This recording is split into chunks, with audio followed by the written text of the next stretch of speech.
shit's different in this bitch. Fuck.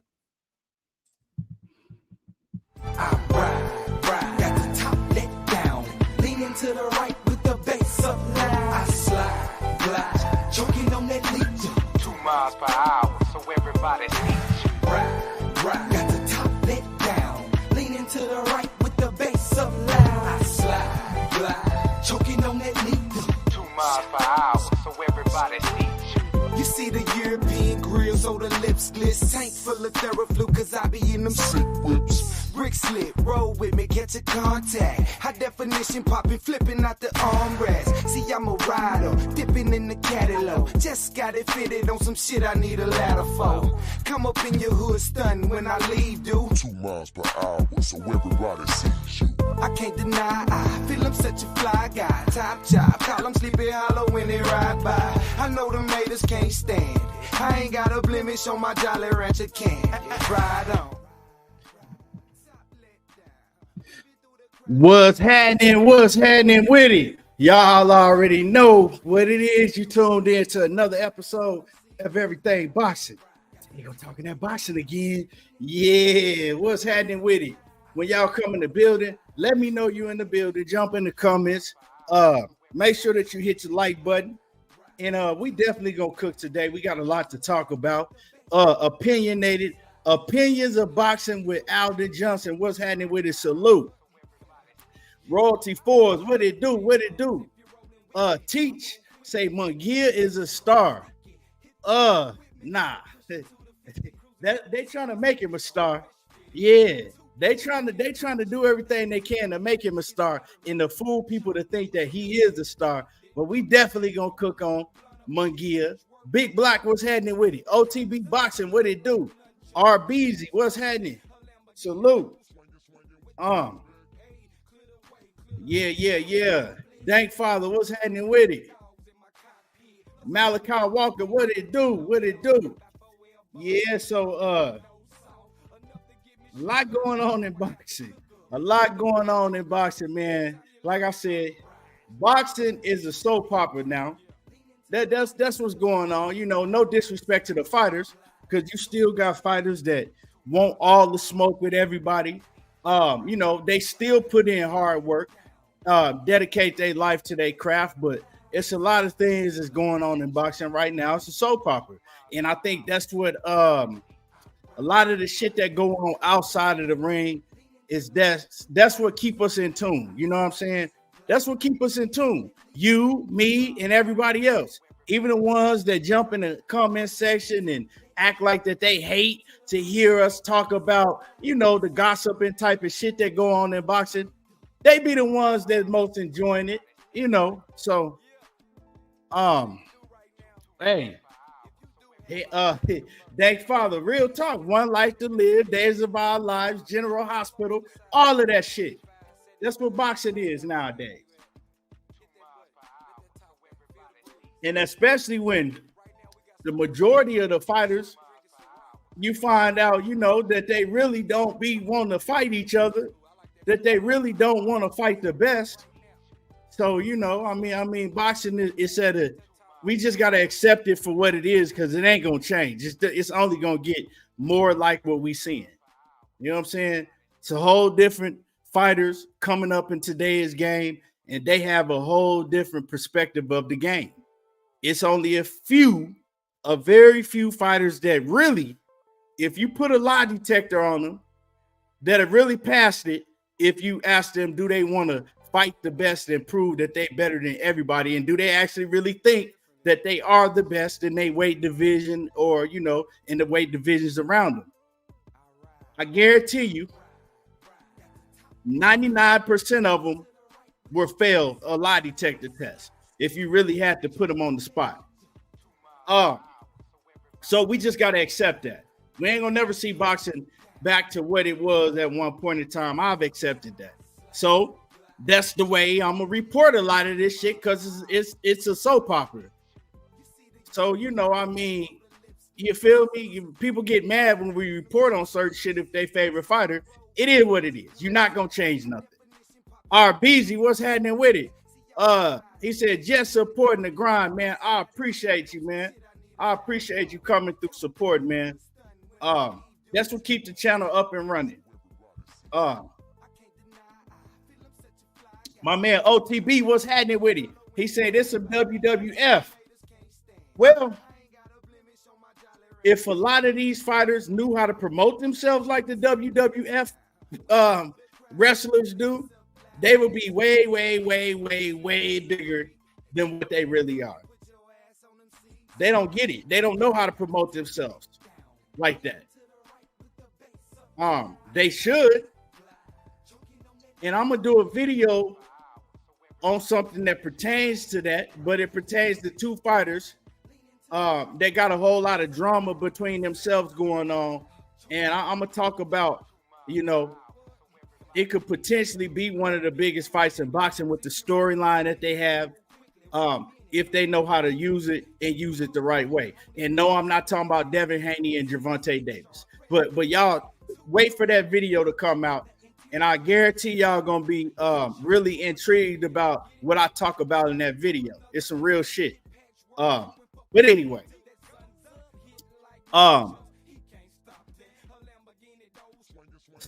Dave Father say Bill Haney Paul Heyman. Let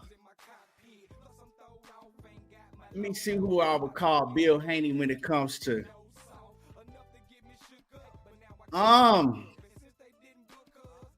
yeah, that could be one, but I would say Bill Haney is more like I got the name on the tip of my tongue. Slick. Remember Slick with the Jerry curl? Remember Slick with the Jerry curl? That's who Bill Haney is.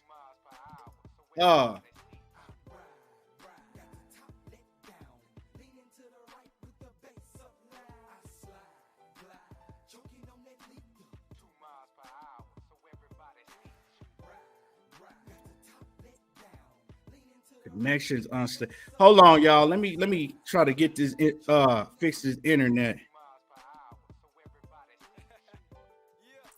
Is my internet okay? Is my internet clicking out? Is my yeah? He say Bill Haney Virgil. That's a good one too. It is Virgil act like that in real life though.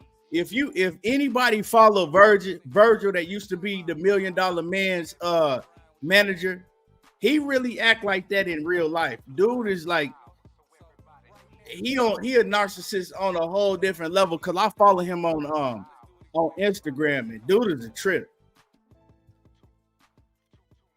But yeah, y'all smash the like button. Y'all smash on the like button. Jay Hizzy say Jim Cornette. Jim Cornette was a fool too. Paul Barrett. Yeah. A1 Hoops on. What's happening with him? Salute.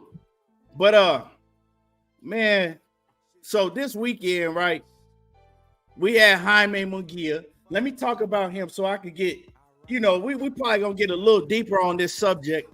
But because when you talk about Jaime Munguia, his name links to a few people in the 168-pound division, right? Now, I don't hide my feelings on how I feel about Jaime Munguia and never have. I've never felt that Jaime Munguia was that guy. I think that Jaime Munguia is a manufactured former champion, right? His whole resume is manufactured. It is what it is. Now, he has the style, and he's been in the ring with the type of opponents that could fool a lot of boxing fans. We know boxing fans, they like to see come forward action. They like to see knockouts. And Jaime Munguia, he going to give you that if you put him in the ring with the right competition. Now, this Saturday, Jaime Munguia, he got in there against John Ryder. Now, I felt that John Ryder was going to beat Jaime Munguia. I'm not going to lie to y'all. I picked John Ryder to beat him. I thought John Ryder was going to beat him. Now, John Ryder was giving Jaime Munguia a good competitive fight. He was hitting Jaime with some good shots. But the thing that John Ryder was doing, is he was waiting on Jaime Munguia, and he was trying to counter Jaime Munguia, and he was fighting in spurts. That's the wrong way to fight Jaime Munguia. One thing about Munguia, he can't fight off his back foot. So if you bag Munguia up, he can't fight off his back foot. He's on the defense, and he don't have no defense. So that's how you beat Jaime Munguia, right? But John Ryder, he came in with a wrong game plan. You cannot wait on Jaime Munguia to get his shit off and then try to counterpunch him and then try to fight him off the back ropes. You can't do that because Jaime Munguia, he's a volume puncher. His defense, his offense is his defense. And, you know, and he can punch. He got power. That's one thing he do have. He got power. And if you let him get off on you, it's going to be a long night for you. But like I said, if you're fighting somebody that you know or you should know that cannot fight off the back foot and he don't have defense, why wouldn't you implement a game plan to where you keep him on his back foot? And John Ryder didn't do that. That's why John Ryder has always been a good C+ level fighter. He's always been good enough to give the A-level fighters good work, but never been able to beat none of them. You know what I'm saying? John Ryder is what he is. He's a good C-level fighter that is a good fighter for you to put in with if your fighter needs a step-up fight to see how well he does. Now, Jaime Munguia, he passed that test. He did pass the test. Was I impressed? Nah. I didn't see nothing from Jaime Munguia other than what I always see. A flat-footed, stand right in front of you, come forward fighter, no defense, and, you know, he'll overwhelm you with his offense. And he has power. Nothing special to him. Nothing special about him. Like, I mean, he is nothing special about Jaime Munguia. Now, of course, I knew it was coming if he got the stoppage over John Ryder. I knew everybody was going to say, oh, man, we would the Canelo. He did it better than Canelo. He did better than what Canelo did. Did he look better than Canelo did against John Ryder? Yeah, he did. But the thing is that different styles make different fights. Different styles make different fights. He did, you know, I guess you could say he did beat Canelo better than he did beat John Ryder better than Canelo did, but different styles make different fights. I don't really look at it that way because I know that if Canelo got in the ring with Jaime Munguia, once again, different styles make different fights. And I think Canelo will stop Jaime Munguia. First of all, Canelo, he has good defense. Canelo is a fighter that's going to counter you. He's faster than Jaime Munguia. Defense better than Jaime Munguia. He hit harder than Jaime Munguia. He's just all around better than Jaime Munguia. But I knew that they was going to try to make it a thing to where, oh, man, he did it better than Canelo did. We want Canelo next. So this is the thing what a lot of people don't realize. That Canelo and Jaime Munguia shit was already in play. I did a live whenever I did it. You know, maybe it was a couple weeks ago. I did a live and I explained to y'all that Jaime Munguia already had told reporters that Canelo had reached out to him. Canelo's team had already been reached out to Jaime Munguia a while back and tried to make that fight, right? Leading up to this fight with John Ryder, Canelo's team reached out to Jaime Munguia and they expressed to Jaime Munguia that if he won against John Ryder, that they would like to fight him next. So all of that Canelo campaigning, they didn't have to do that because Canelo and his people already wanted that fight. And the thing is that it all leads to not Jaime Munguia, because this has nothing to do with Jaime Munguia. Jaime Munguia nor his team have the power to make a Canelo fight happen. Canelo's team has all the power. And of course, they would like to fight a Jaime Munguia or Jermall Charlo. Those are the two fights that's on the table for Canelo. More so Jaime Munguia, because they know Jaime Munguia will probably be a bigger fight because it's an all-Mexican fight.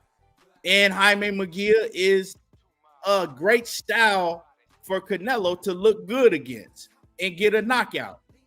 If you go in there and you don't have no defense for Canelo, you just flat-footed and you stand right in front of him, Canelo gonna have a field day with you. All he's gonna do is he gonna use his upper body movement and he gonna block all your shit. He's gonna counter you. He eventually gonna, wear you down and knock you out. Jaime Munguia is not nowhere near on the level of Canelo.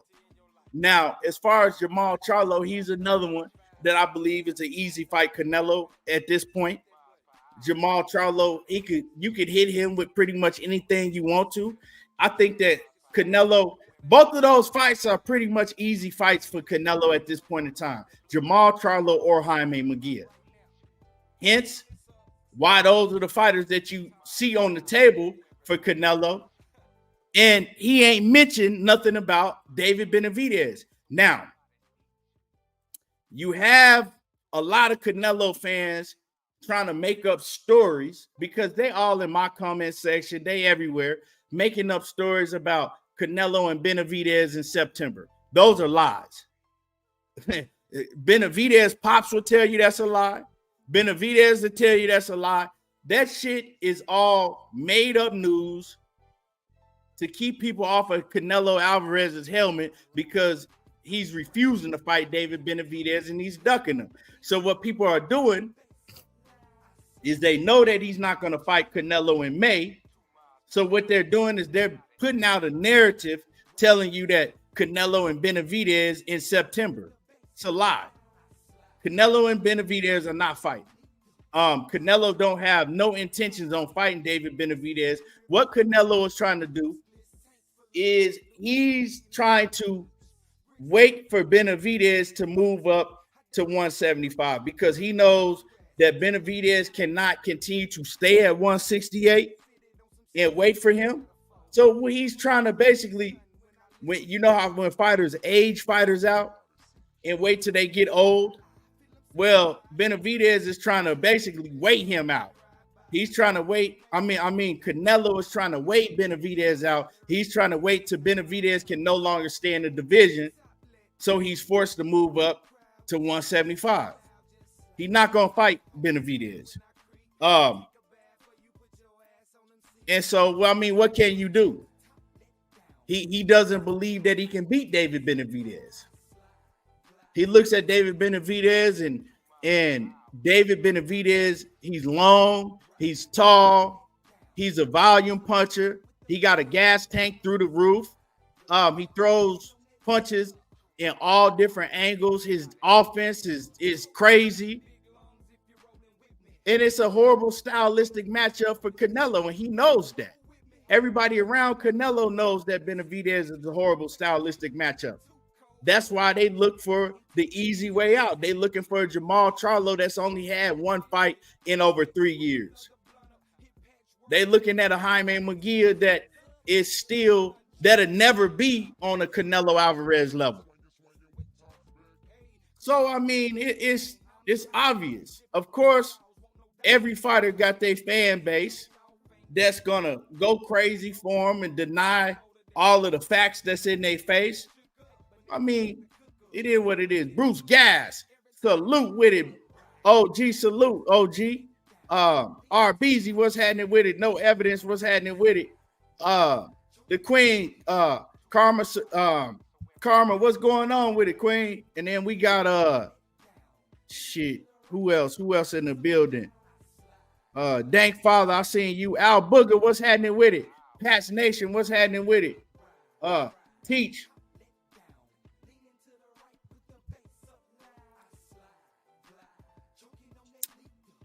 Kick Up Dust says Canelo looks at Benavidez like Amir Khan looked at Kell Brook, saving it for his retirement payday. Kick Up Dust. Well, we know what happened to Amir Khan, right? We know what happened in that Amir Khan and Kell Brook fight, right? So, I mean, you could look at it like that, but if we are speaking on Canelo, Canelo said that he want to fight until he's like 37, 38 years old, right? This is just what it is, right? This is what it is. Canelo has told people he don't want to fight another Mexican fighter, right? On several different occasions. But Jaime Munguia don't get no more Mexican than him, right? It don't get no more Mexican than Jaime Munguia, but he wants to fight Jaime Munguia. Why? Because Jaime Munguia is not a Mexican that he's threatened by. He's not a Mexican that he feels that can take his torch and run off with it, because he know he can beat Jaime Munguia. David Benavidez, I keep telling people, if Benavidez beats him, Canelo's going to have to pass the torch to Benavidez. And Canelo's not ready to pass the torch, right? Canelo still is, he still don't want to step down from being that guy. And he don't want to give anybody else a chance that he fears that he can be beat by to take that torch from him. Because that's what's going to happen if him and David Benavidez fight. Now, I would be able to guarantee you that, but I mean, they're not going to fight. So it's kind of like me wasting my breath talking about it. So Munguia is a Mexican that he's willing to face because he doesn't see any threat coming from Munguia. Munguia is not a threat to him. Munguia is another big payday for him. But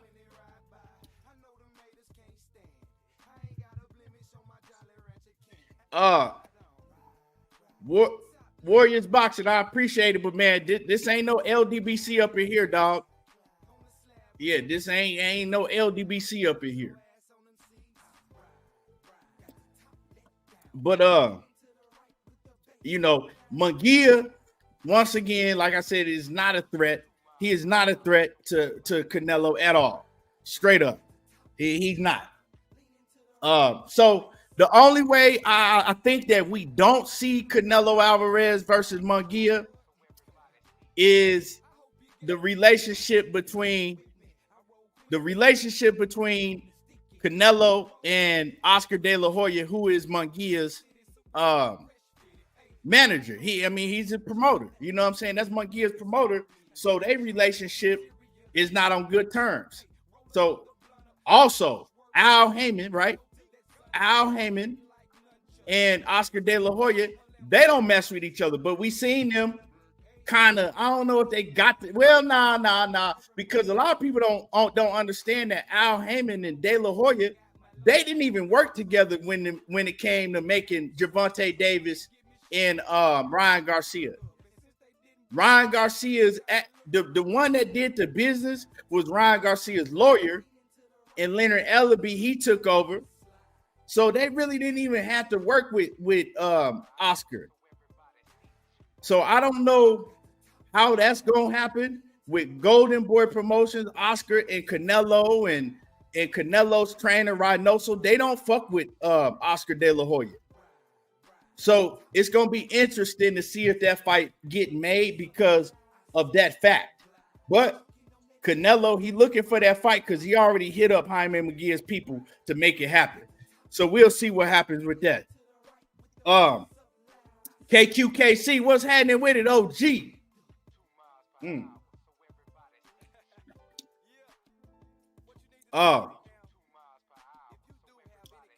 But yeah. So man, we'll see. And as far as Jermall Charlo, man, this is how I feel about the Canelo and Jermall Charlo fight. If Jermall Charlo is looking for a payday and he kind of, looking at boxing as that he pretty much got 1 foot out the he has 1 foot out the game and 1 foot in. He's just looking for another big payday. Well, that's cool. Give him, then I would want to see Jermall Charlo go in there and fight Canelo to get a big payday and then retire. But if Jermall Charlo is looking to get his career back on track, right, so he can get back to the top of the game, then I don't want to see Jermall Charlo go and fight Canelo right now, because Jermall Charlo, he probably will get beat worse than Jaime Munguia will get beat by Canelo, because Jermall Charlo, I'm going to be honest with y'all. People that know, that been watching me for years, I've never felt that Jermall Charlo could beat Canelo even at his best. I felt that Jermall Charlo would give Canelo a run for his money, that it'd be a good fight, but I never felt that Jermall Charlo could ever beat Canelo. And at this point in Jermall Charlo's career, he's going to get stopped by Canelo. Canelo will stop Jermall Charlo right now. Jermall Charlo need a couple more fights in. His defense is not on point right now. It's not going to be a good look. Now, I know all my people, right? And I'm talking about the black fan base. All my people if they do make that Jermall Charlo fight, all my people going to run around and talk about Jermall Charlo going to stop Canelo and Jermall Charlo going to beat Canelo. But that's people that's betting with, or that's speaking about the fight with their heart, what they want to see. See, I'm going to speak about the shit where I know boxing. We break it down. Ain't no way Jermall Charlo beating the Canelo Alvarez right now at this point in time. So, like I said, depending on what Jermall Charlo want for his career. If he want a big payday and he want to ride off in the sunset, then I want to see it for him. I'll support it, even though I know he's going to lose. But if he looking to get his career back to, the A+ level and back on top, I don't want to see him take that fight right now. Plain and simple. KQ says, I'm with you, dog. I believe Charlo should wait if he want a career. Right. He should wait. Wait, because, see, this is what Canelo does, man. This is what Canelo does. And Canelo have a history of doing this shit. Charlie got game. What's happening with it? Canelo does this, right? He said he waits to get fighters vulnerable, right? If it's a competitive fight, he'll wait till he gets you vulnerable. And I'll explain to y'all what I'm talking about. The first time he tried to fight, well, I'm not even going to talk about that fight, right? But if you go to Callum Smith, right? He got Callum Smith when he found out that Callum Smith could no longer make 168 healthy. Callum Smith had stated that he was going to move up to 175. And Canelo called him 5 weeks out from the fight, offered him, his biggest payday. And Callum Smith took the fight, killed himself to make weight, had a short training camp, and went in and fought Canelo, knowing he wasn't in the shape to be able to beat Canelo, knowing he was weight drained. But he took the fight because the money. Sergey Kovalev at 175. Kovalev, 4 weeks before Canelo called him, he had just been in a war with Anthony Yarde. Canelo knew that he was vulnerable, had just been in the war, called him, offered him more money than he's ever made in his career, because a lot of people don't understand. A lot of people don't realize when Sergey Kovalev fought Andre Ward, he only got paid $700,000, and that's the second fight, and that was his biggest payday of his whole career during that time. And Andre Ward's team protested because they said that the Duvas, I forgot who was managing Kovalev at that point in time, but they said that his managers was taking all of his money and they only paid him $700,000, right? So Kovalev would never making money like that. So when he got that fight with Canelo, whatever he made from Canelo, that was his biggest payday by far. So he wasn't going to turn down the fight. And then Kovalev spoke about it afterwards. He said, I didn't have enough time to train. I was still recovering from my last fight, and if y'all thought I was gonna win that fight, y'all was a damn fool. But you see, Canelo never gave him a chance to, prepare fully and gave him a run back. He never gave him a run back. Let's move along. Canelo, when you the cash cow, a lot of these cash cows do that. They gonna make sure that they have the upper hand on if it's an opponent that they see as a threat, and if they do fight him, you got the mentality of a Canelo and some of these other guys. They gonna try to get the upper hand. Either fight you when they know you're about to move up in weight, when they know you can't make the weight no more, or call you and give you a short notice to train. All of that shit go on, man. Let me see. We know what it is, man. Yeah, I bet it won't. Hey, one. Dragon Assassin Fisher, what's happening with it? James Ross, what it do? So, with all that being said, is Canelo a hell of a fighter? Yeah, he is, but is he willing at this stage in his career to put it all on the line? No. Because y'all got to understand, man, when we put these fighters on a pedestal and they at the highest level in boxing and everybody's praising them, they like that shit.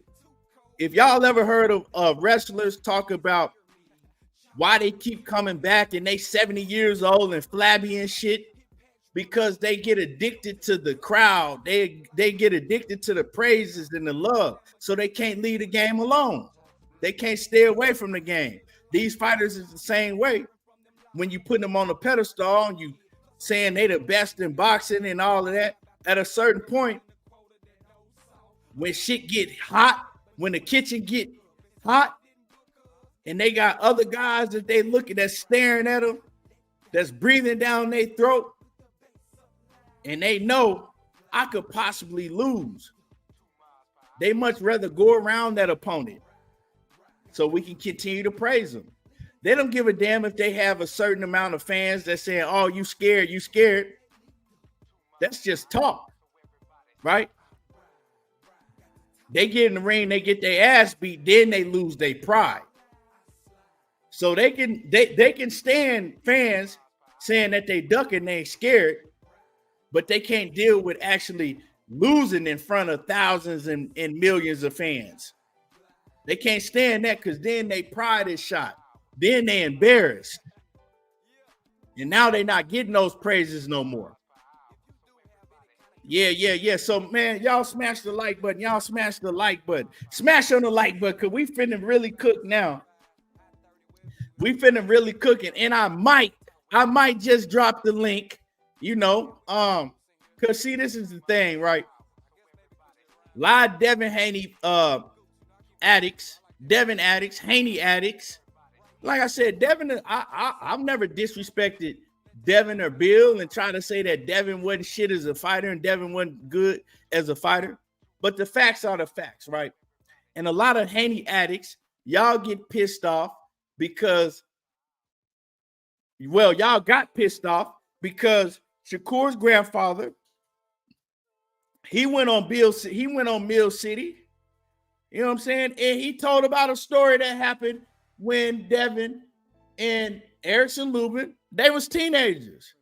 So I reported on the story. Yeah, I reported on it. Y'all mad because I reported on it? Y'all thought I was the only one that's going to report on it? You know what I'm saying? People in my comment, oh, man, F you, man. Man, you use a hoe, man. Use this and that. Because I'm telling y'all what his grandfather said. Did y'all think it was going to be hidden and nobody was going to report on the shit? Come on, man. Joseph Jackson, what's happening with it? This is Devin Haney, biggest fan. Joseph Jackson, he going to ride for Haney.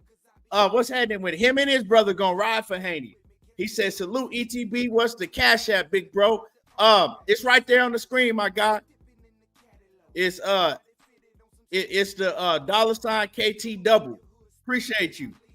Straight to the point, sports and entertainment. Salute. Now, this is the thing, right?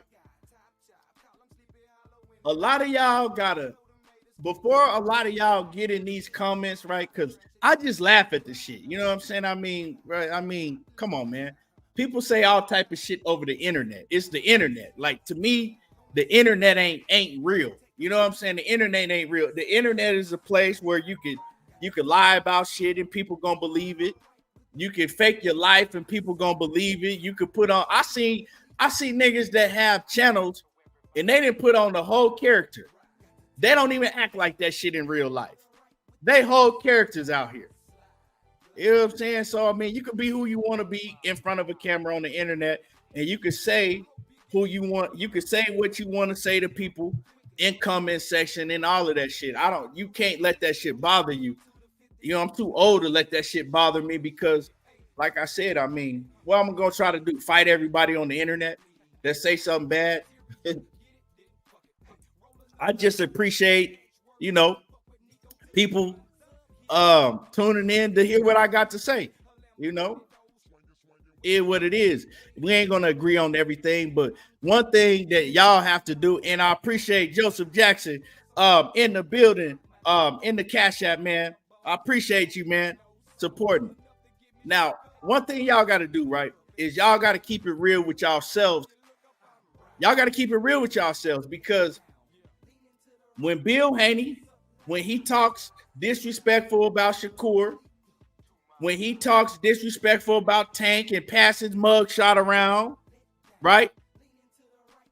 When Devin Haney talked disrespectful about all these other fighters and call them pussies and bitches, and he didn't call their mamas bitches and all that, right?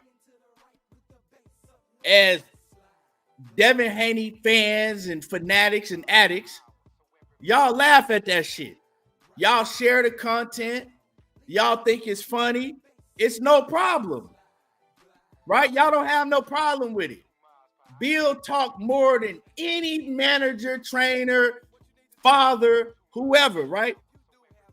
He talked more. He said more disrespectful things than anybody on the internet, right? Well, I ain't gonna say just Bill. Bill and all of his people that he got creating content for him, right? They the most disrespectful motherfuckers on the internet, period. So why are y'all crying and mad at Shakur Stevenson's grandfather? One, for telling the story, right?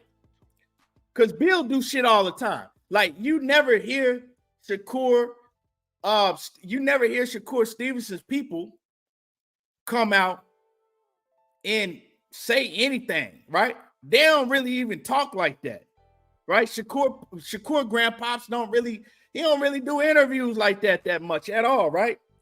So when he does an interview and he want to talk about certain things, when Devin Haney's name come up, and the reason that he said what he said is because that Devin and Bill is always running their mouth about Shakur. This, like, he just had heard not too long ago. Shakur, I mean, not Shakur. He just had heard not too long ago Bill Haney say the most disrespectful shit that you could say to a fighter on Shakur Stevenson's level.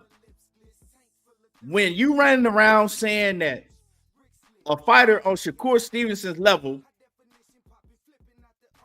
don't deserve to be in the ring with your son because he needs more development, it don't get no more disrespectful than that. Because that's capped at his highest degree. He don't deserve to be in the ring with your son because he needs more development. Like, you got to be a fool to believe some shit like that. He needs to develop more.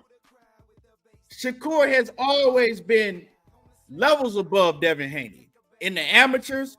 Like, and he talked about that. He talked about how Shakur has won every single thing you can win in the amateurs besides a gold medal. Besides a gold medal. And then he became a move to pros and is a 3-division champion. But you won't hear saying weird shit like he needs to develop. Like, come on, bro. Like, so you all, and then when it comes to Tank, you around here passing mug shots out, walking around convenience stores, filming yourself, talking bad about Tank all up. Like, so, I mean, it's all fun and games. I don't have no problem with the shit. It's all fun and games until somebody does it to you. So now when he gets to talking about Devin and ends up telling the story about, well, he don't think that Devin ever been really like that. Even as a kid, he said Devin wasn't like that. He said the reason that Devin had to turn pro early is because Devin never could win none of the amateur tournaments. He said, we was winning all the amateur tournaments. All my other guys I trained was winning all the amateur tournaments. But Shakur was losing. I mean, not Shakur. Devin was losing all the amateur tournaments. He couldn't cut it. He says, you know how I know? Because I was the one that was training him back then. I was the head trainer for the Olympic training team. And Devin wasn't cutting it. So I think that made Bill Haney more mad than anything else. Because, yeah, then he started telling about how Devin was really never like that. Devin talk all that shit, but he got...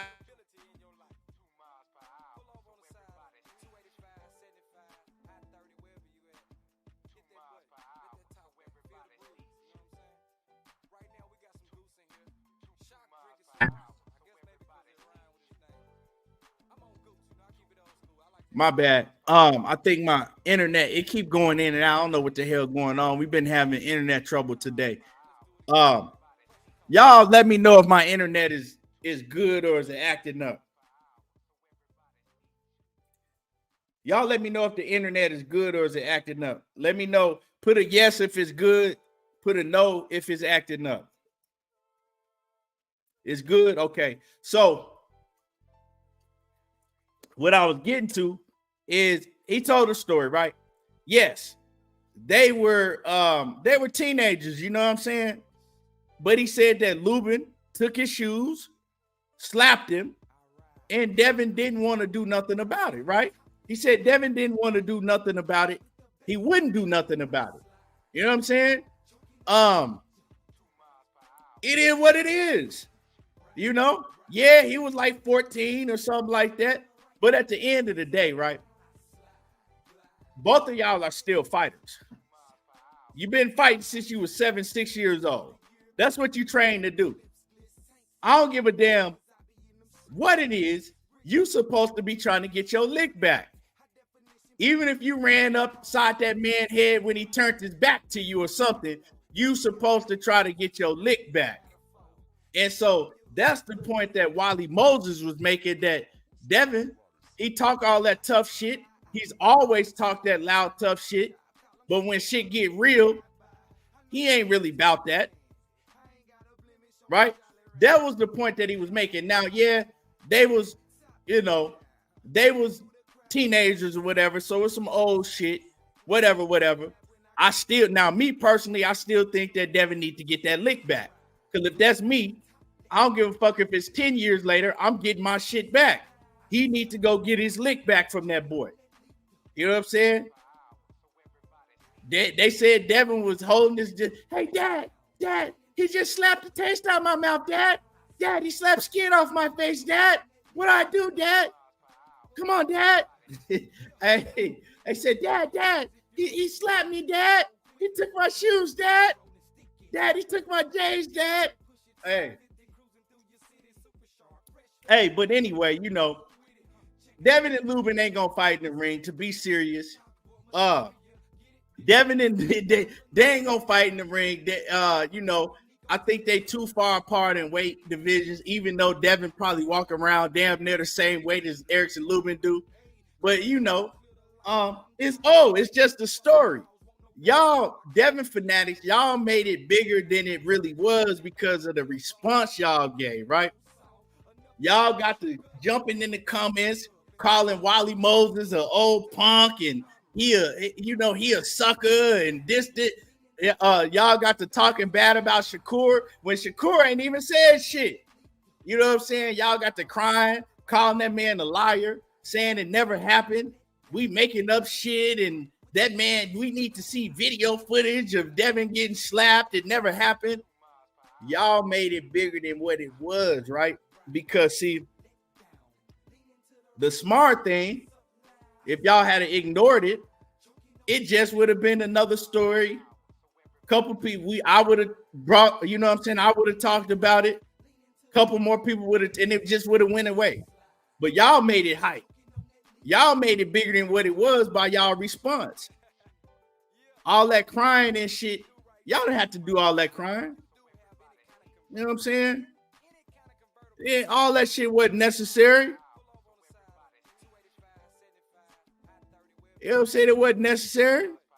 You know, I mean, Dad, he slapped skin off my face, Dad. What I do? Oh, shit. Nah, but, you know, that it is what it is. You know, like I said, we having fun with it. But Bill stays saying disrespectful shit all the time. And so that's what I want to talk about. Let me get to some more people in the comment section. Let me get to some more people in the comment section. Frequent Flyer, what's happening with it? Jermaine Wood, what's happening with it? Dank Father, I already got you. Let me see who else in the building. Gerard, what it do? Hood Rich 410, what's happening with it? Absence, what's happening with it? Diana, what's going on with it, Queen? PLG Ski, what it do? Cash Crypto. Okay, KQ, I see you. For sure. Hey, Devin do be talking like that too. Hey, that shit funny. That's funny, Karma. For real, what's happening with it? Joseph Jackson say Tank looking for his crack pipe. I don't know what the fuck Tank be on, man. That shit was crazy. I was gonna make a video about that, but I'm like, I don't even know how to go about making a video about Tank asking where's his crack pipe at. Like, that shit was wild. Like, what is you talking about? Hey, that made me think, like, was you under the influence of some shit, or did you just, like, I don't know, man. Because one thing,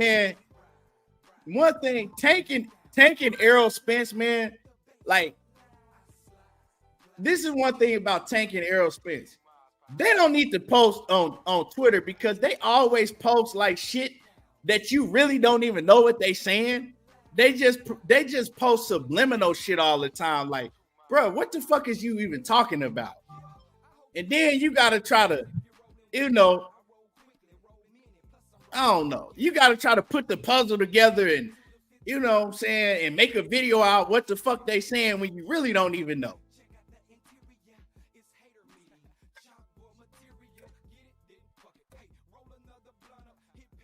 So Rich 410, he says, I'm lying. I don't know if you talk. He said, where is Bill Pipe at? Stop lying, man. That's why I say, man, we got addict fans of all these fighters. Now, I know what he said because I read it. Now, I don't know what the fuck he meant by what he said, but I know what he said because I got it in my phone. So he said I'm lying. He said I'm lying, right? Everybody, this man did set up on my live stream and call me a liar. Right? He just said on my live stream and called me a liar. Okay, bet. Can y'all see that? It says it right here. Now, if y'all can read this, y'all can't read it, I'll read it for you. He says, bitch, fuck Haney, where my crack pipe at? That's exactly what he said. Now, you don't even got 5K to bet nobody. You don't got 5K to bet nobody. So how you going to talk about some betting 5K when you just on the internet talking?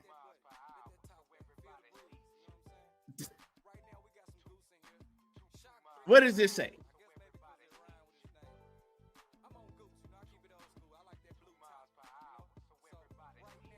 You see what that says?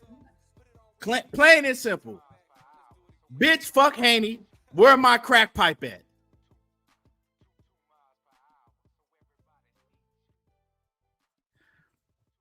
That's what it said. Now we got Hood Rich 410. He mad and he want to fight me because I'm just repeating what his favorite fighter said that he addicted to. Now he in my comments and he want to fight me mad because what Tank said. Now, I don't know what he meant by the shit.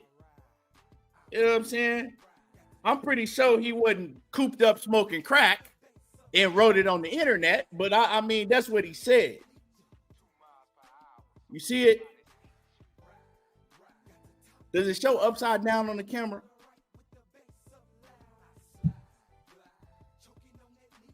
Do I think he's referring to a vape pen? No. Nobody refers to a vape pen as a crack pipe. No.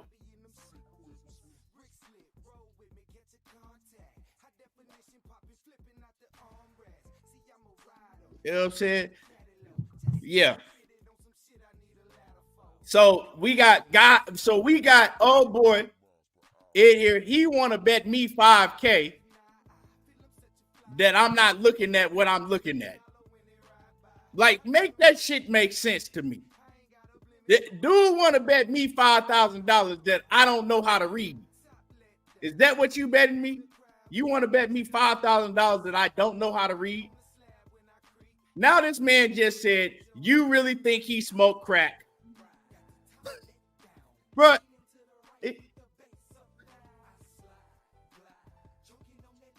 this man just told me, do I really think he smoked crack?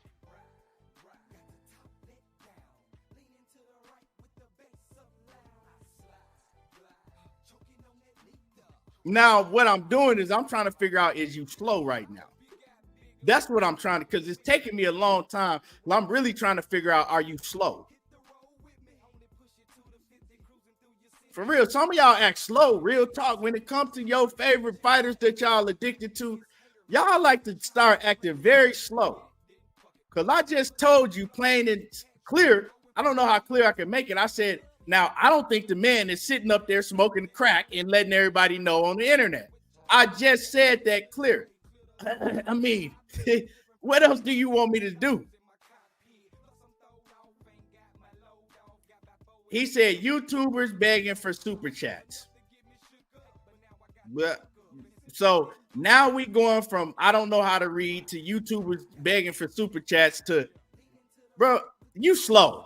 Now I'm not thinking about it no more. You pretty slow. So you on my page, and now you're talking about YouTubers begging for super chats to try to change the subject because you are slow. It's okay, dog. You said, I'm gone. This is ridiculous. Nobody cares, bro. We didn't tell you to come in here in the first place. Talking about I'm gone. Like, do you think anybody on here care if you go? Nigga, who are you? Nobody even knows who you are. Like, come on, bro. Like, come on. This man got mad because I read a tweet that Tank tweeted. And I clearly said, now, I don't think that Tank is up there smoking crack and gonna put it on the internet and tell everybody. And I also said that I don't know what he meant by that, but it was wild for him to just put some shit like that on the internet. Like, you know, Tank, one thing he do is he say a lot of subliminal shit, and we don't know what the fuck he be talking about half of the time, right? He does that, you know, all the time, and then he'll erase it. You know what I'm saying? Yeah, Jay Grant, like he announcing, I'm gone. Like I'm just gonna stop the screen because a nigga that I have no idea who he is announcing to everybody he's leaving. bro. Y'all dudes, man. Like y'all dudes is he on here talking about 70 likes. Get the fuck out of here, bro. But you still on here. You still on here typing when you just told everybody you was about to leave. You just told everybody you was about to leave, but you still on here typing. Bro, how slow are you? You got to be a kid. But anyway, I said, man, they need to keep some of y'all, man, y'all too slow to be on the internet, man. You need to be somewhere reading a book or some shit. Real talk. Your ass, you don't need to be on nobody boxing YouTube, not mine or nobody else. You need to be in a fucking library with your tutor reading a book. For real. I don't do these shows for people that don't have no sense at all.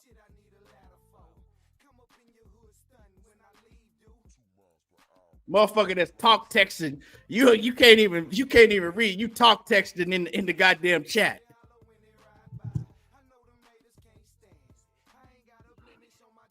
That shit crazy, man. Pat's Nation, salute, man. Appreciate you in the super chats. He said, we're here. Super chat, big ups. Yeah, man. I appreciate you coming through supporting the channel. And my man, A1 Who's On says, I'm leaving too after I hit the like button and sub to the channel. Hey, my man, A1 Who's On, man. I appreciate you. Hey, man, I can't make this shit up, man. Some of these dudes get behind a computer screen, man, get to talk texting and just show how slow they is. They just show how slow. First, he want to bet me $5K that Tank didn't type what he typed. You know what I'm saying? Then he want to announce everybody that I'm ridiculous because I'm calling him out wanting to bet me $5K. He announces to everybody that he's leaving. I mean, oh, okay. Anyway. Hey, man. Anyway, man, I can't make this shit up, man. But anyway, moving along, right? So, like I said, the whole point I was saying is Tank, he be saying some wild shit on the internet.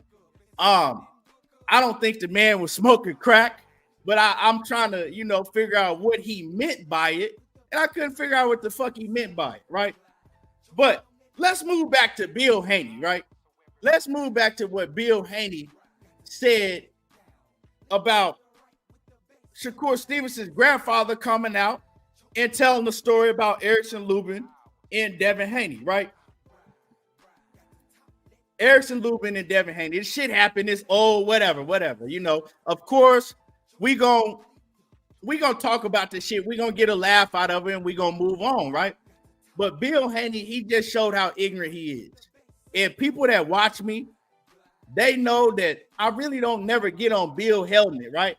I do get on Devin helmet for lying and shit, but I really never press Bill like that because I understand that he doing the job most of the time and he's promoting. Even though he do be telling a lot of lies, he's still promoting. But Bill Haney just showed how ignorant he was because I'm going to play the audio, right? I'm going to play the audio. Now, we're talking about two kids in the gym that are fighters that been fighting their whole life, right? And things like that go on in the gym between, kids. Because I've been in gyms. You know what I'm saying? I've trained in gyms. Shit like that go on. Now, I'm not saying that, motherfuckers get slapped in their face and shit, but fights break out in the gyms, You got cats that's undisciplined. They want to take their gloves off and they want to fight and all that shit, right? So things like that go on in gyms all over, right? But this is where Bill showed how ignorant he is, right? And I'm going to play what Bill had to say. This is what Bill had to say. Shakur Stevenson's coach, Wally Moses, should be too old to get this roasting, but I'm going to give it to you anyway. You're supposed to be ahead of a kids program that's inspiring the youth at the Olympic Training Center, so y'all say. So let me tell you about this chump named Wally Moses. OG sucker, real sucker. Yeah. The lane worked for the Olympics, the USA boxing. You know, you, Julie Goldsticker, you know the whole crew. You know, you guys get together. You know, you were supposed to be taking the kids. You know, tremendous. Y'all can't hear it. Crop of kids. You know, the Ryan. Okay, hold on. Hold on real quick.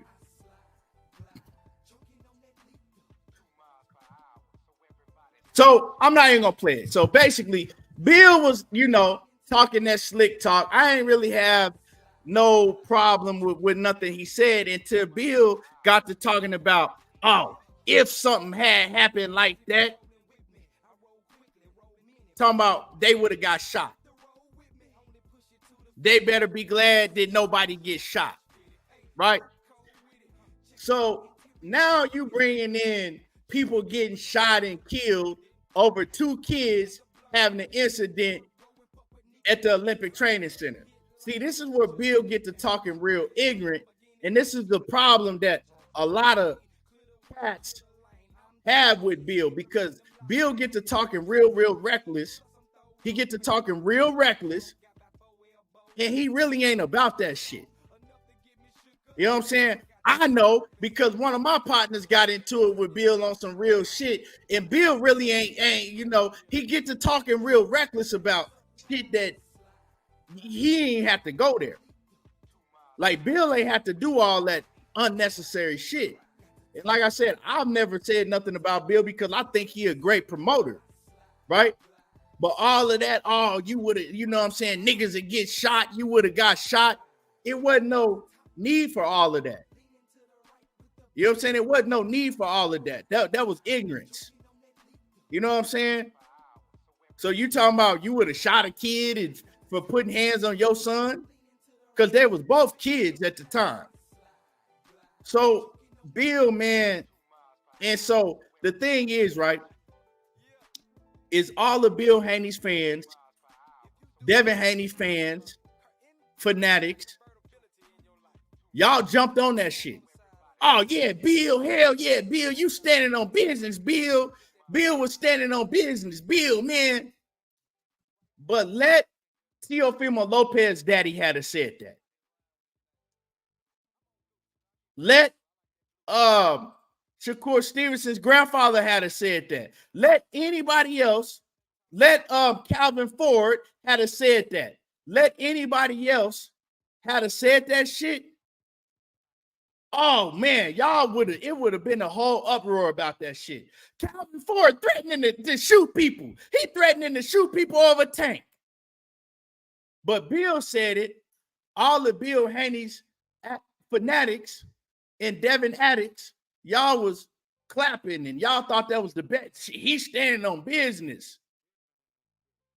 He's standing on business, man. Bill ain't standing on the motherfucking thing.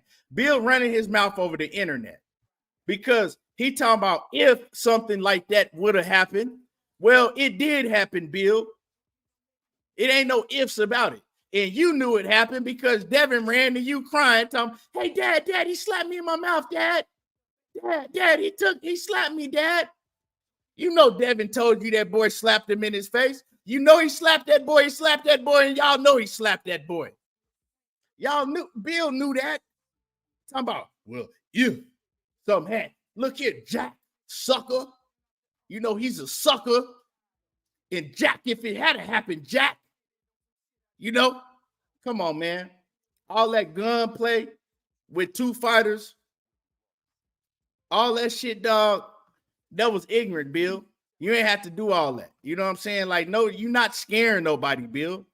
Like, you didn't scare Shakur Stevenson's granddad. You didn't scare Shakur. You didn't scare Erickson Lubin. You didn't scare Kevin Cunningham with none of that shit. But you know who was scared? Bill Haney was scared when motherfucking Bernard Hopkins shook up on his ass. But nigga, why would you talking about shooting Bernard Hopkins when he pushed your ass and you try to get loud to get people to come over and break this shit up?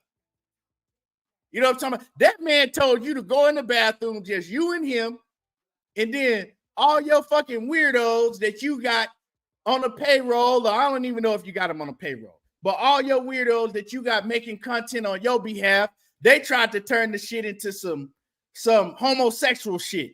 Oh man, Bernard Hopkins homo. He's a homo. That's why he wanted to go to the bathroom with Bill, just on some childish kitty, just weird shit. When you know that man was asking Bill Haney to go to the bathroom, we don't have to make no big ass. We don't have to let everybody know that we finna get into it. Let's go over here out of the way of the crowd, so can't nobody break it up. And now all that shit that you was talking on camera and all them videos, Bill, say that shit to my face. And what did Bill do? Bill did exactly what a nigga do that don't want no smoke, that's afraid. They get to being real loud in public because they know people gonna get in between them and break them up. Bill already showed who he is, bro. So, I mean, and that's a fact. We know what niggas do. They want to make a big-ass commotion so people get in between them and break them up. That's what Bill did. But Bill on the internet again, and because Wally Moses talked about something that Erickson Lubin did as a kid, now you talking about gunplay. Talking about if something happened like that, you know what I'm saying? Niggas better be glad if they would have got shot. And they come on, man. All that shit you talking is talk. But see, the thing is when you talk like that, you say that shit to the wrong person, then you might be the one end up getting your shit blown out. Pat's Nation says these man fans are hella weird.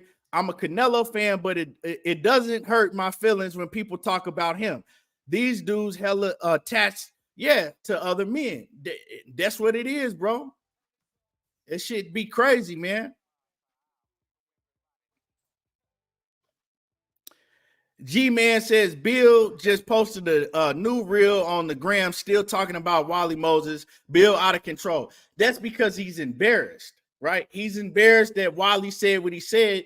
But it's like, bro, you talk the most shit out of anybody on the internet.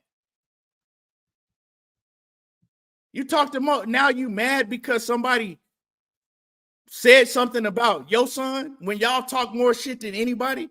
Bro, you got to take that shit and keep it moving and realize, okay, you know, I'm going to get this type of comeback because I talk a lot.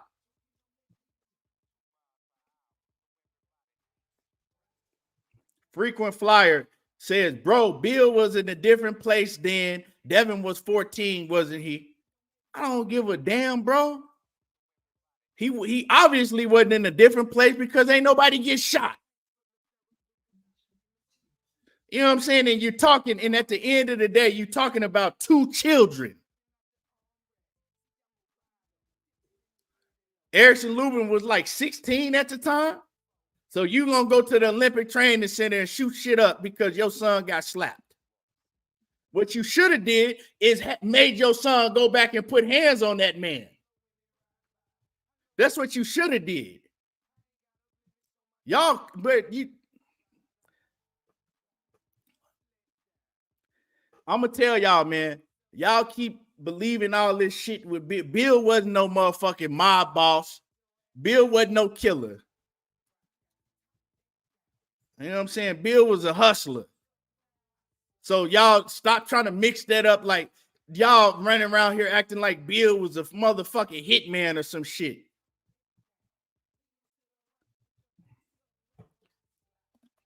Bill just get on these YouTube channels and shit, and he get to talking real reckless and out of pocket.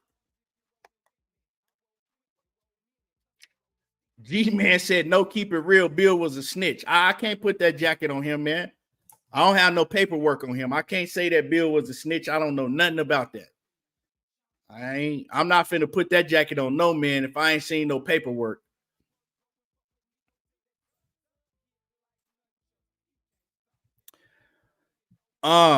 Joseph Jackson says, if Dev ain't like that, why didn't Lil Coor take the contract? Man, I'm not even gonna get into that, bro. You know the answer to that. We know the story to that. You know exactly what happened, bro. You feel me? Hey, G-Man says I can show you paperwork. I would love to see that shit. Send that shit to my motherfucking if that's what you saying, send that to my my DM. I'm gonna post in the chat right now. I'm gonna post my my Instagram. Well, I can tell you my Instagram is Mr. _ everything boxing. I think that's what it is. Oh, yep. Send me that if you saying you got it, but you know, other than that, I'm not gonna speak on it. Because like I said, that's not like where I come from. You don't put that jacket on nobody, bro. You don't put that jacket on nobody without having evidence. So I would never call Bill Haney no snitch or nothing like that without no paperwork, bro. You just don't do that type of shit. You know, you don't do that. So, but if you saying that, you know, you got paperwork, shit, I like to see it. It's Mr. _ everything _ boxing. So send it if you got it. So, you know,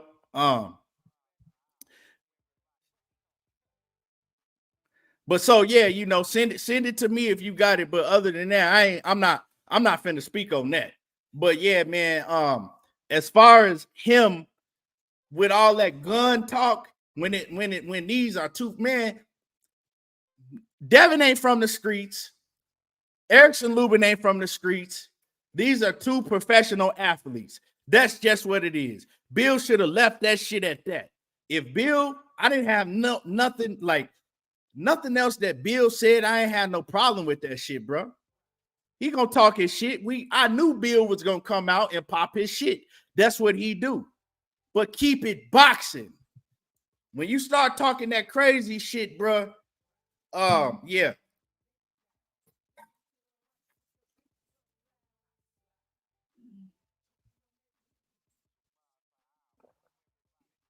Send me the link. G man, if you got yeah, like I said, man, if you got the what you call it, send me the link. But yeah, he got to get that lick back, man. Even if he just spar Erickson Lubin, you know what I'm saying? Even if he spar Erickson Lubin, get your lick back, dog.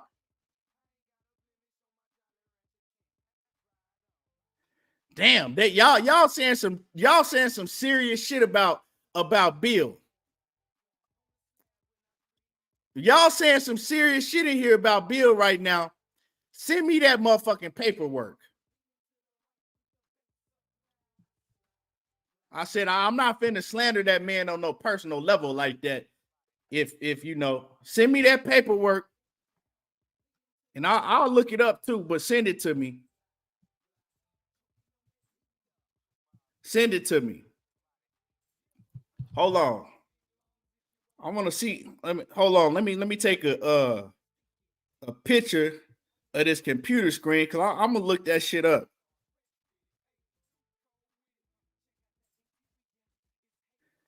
Because if that's the case, we got a whole nother situation on our hand. And like I said, I mean, you know.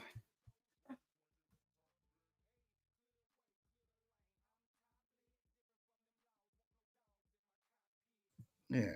But yeah, so I'm gonna leave that alone right now. But like I said, if anybody can send that to me in my inbox, I'll look it up and you know.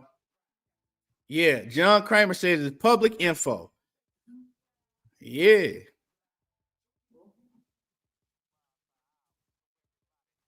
He said make him a moderator and he could post a link. I can't pull the link up though. I can't pull it up from StreamYard. Like I said, I would have to I would have to. He got to send it to my my Instagram. Just send it to my inbox. And I'll definitely check it out. Cause I'll be the nigga that posts the shit. Ain't nobody said nothing about it, but I'll post the shit. But I mean, hey, he was passing around mug shots. And you know, real ones know that you don't clap for nobody going to jail. Or y'all see, I don't even speak about these fighters getting arrested or going to jail or none of that shit.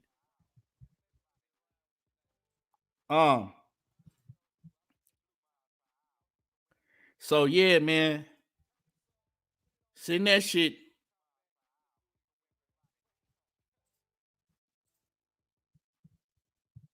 I want to see that. But anyway, hey, this took a turn that I wouldn't expect it, man. I'm trying to talk about the y'all brought up some real shit. This took a turn I really did not expect.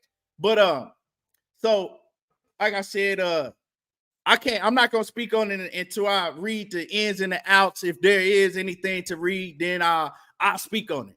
Y'all for sure, I will speak on it. My my Instagram is just, I got a picture of me on the Instagram. It's Mr_everything_boxing. Yeah, I don't have no logo on there. Joseph, you can't just say that the man is capping just because you like Bill and Devin. I don't know. I'm not telling you that he capping or he ain't capping. I'm just saying I don't know. But I don't, you know, he ain't the only one that said it. It's been a couple of y'all came in here and said that. But I want to know how come ain't nobody never said nothing about it before. Or maybe I just didn't hear nobody say nothing about it before. Oh shit. Mill City, that's my guy. What's happening with it, Mill? Mill City Boxing. Hey, Mill, why they crying? Because you did an interview with man. This shit crazy, man. These dudes they crazy, man. I didn't hear you say nothing about it though, Mill, but I'm definitely gonna talk about it. Motherfuckers gonna know if I get that paperwork in my hand. If I get that paperwork in my hand, they definitely gonna know about it. I don't rock with that type of shit. I might send that shit to 1090 Jake. 1090 Jake might get it. If I get it in my hand, I might send that shit to 1090 Jake. But anyway, man, so all of that gun talk that Bill was talking about, bro, that shit was corny. You was out of pocket for that shit. You was hella out of pocket for that shit, dog.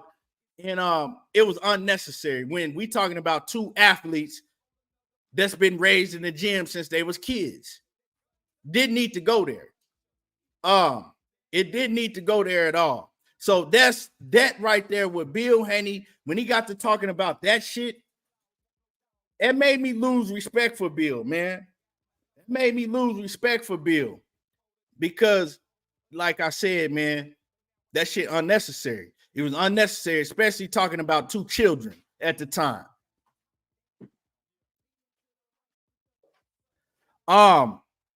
Now, like I said, realistically, I don't think that Erickson Lubin and Devin Haney will ever fight. But I do think that Devin needs to try to get his lick back. If you run up on that man when he don't see you, at least do something. Like I said, they could spar. They can keep it professional and they could spar. But the story out now, everybody know. And everybody, if you and Erickson Lubin are ever seen around each other, people gonna be looking to see if you get your lick back, and that's just how it's gonna be. Right. And then now y'all mad at Mill City because he doing the interview, and that man, Wally Moses, told his truth. He told his truth.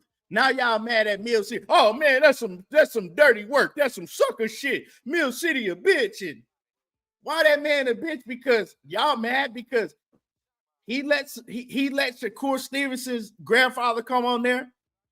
and tell his side, tell his truth, man, come on, man.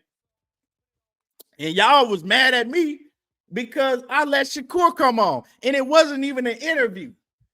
Like, y'all, oh, man, he don't know how to conduct an interview, man. He's a bitch, man. Okay. Like I said, man, I laugh at some of the shit that y'all said. If y'all couldn't see that when I had Shakur on, if y'all couldn't realize that wasn't an interview, like it wasn't an interview. Now I'm gonna bring y'all the Shakur Stevenson interview, you know, but that wasn't an interview. That was just Shakur, you know, popping his shit. If it was an interview, it definitely wouldn't have been conducted like that. And if it was an interview, I definitely wouldn't have done it live because a lot of y'all get hella disrespectful in the chat. You know what I'm saying? A lot of y'all don't know how to show respect to these fighters and trainers that come on and do interviews, and y'all get hella disrespectful in the chat. That's why when I do interviews with David Benavidez, I don't do it live for that simple reason, because a lot of people, like I said, a lot of y'all act like children in the chat, and I don't be wanting that shit. So, and I know how to conduct the interview. That wasn't an interview. That was just us all on there popping our shit, you know, going back and forth, whatever, whatnot.